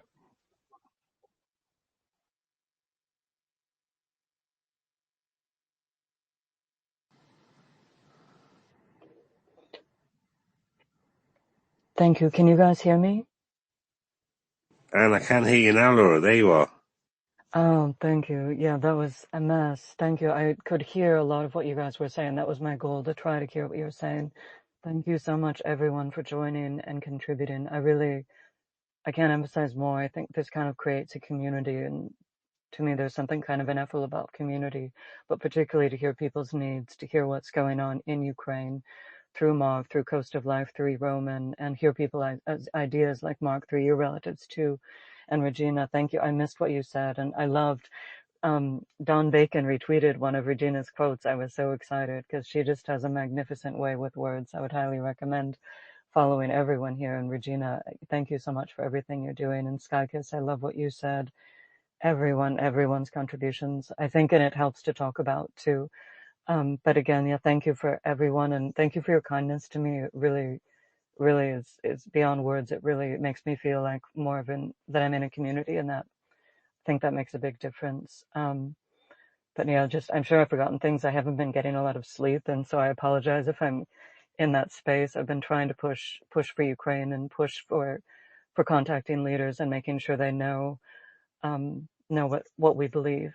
But thank you for everything. Thank you, Shaggy, for hosting. I hope you feel better soon too. Yeah, I'm going to get some rest, and yeah, I'll be stronger tomorrow, hopefully. What doesn't kill me will make me stronger. There we go. There's that phrase. That'll cover that now. But yeah, thanks everyone for coming. And this will be on my pin tweet for a little while, and then when I figure out when to do the next space, I'll put that as a pin tweet. And there goes my screensaver. All right. And with that, I can just see CC is just sneaking in here. Just as we're about to close, I'll bring CC up for CC's final words. Oh, Nearly sorry, missed I you just there, got off. CC. Are you there? I'm sorry, I just got off a call. I didn't realize you're ending, but I have something really quick anyway. If you need anybody's phone number, just DM me, and I'll give you their phone number and their staffers' phone numbers, so you don't have to go to the general one. Thanks, guys. Laura? No, I love that, Cece. That's what I've found. I tried that in other campaigns to try to get the staffers, because they can be the bridge to the delegate or the leader. Thank you. That's a wonderful idea. Thank you for doing that. Yeah, I Yeah, the highly recommend military that. liaison is often a lot even better. So. Oh no. Sorry, I'm having trouble. I love that idea though, because I think sometimes our voices can get lost. If you can find a chief of staff, an aide, wonderful. Thank you, Cece. So it will DM you to get that information. Thank you. Okay, excellent final tip there. All right then, well with that, Shaggy we'll hates close the me for space. coming up at the Yep. last minute, so I just did it to bug him, not to actually be helpful for Ukraine. No, my thing was literally just on the way to the end button, and it saw request popped up, and I was like, oh, hang on, save by, I don't know, 12 centimeters maybe. So there you go, very, very tight one there, CC. No, all right then, I'll see you all next time. Do what you can for Ukraine, and be safe.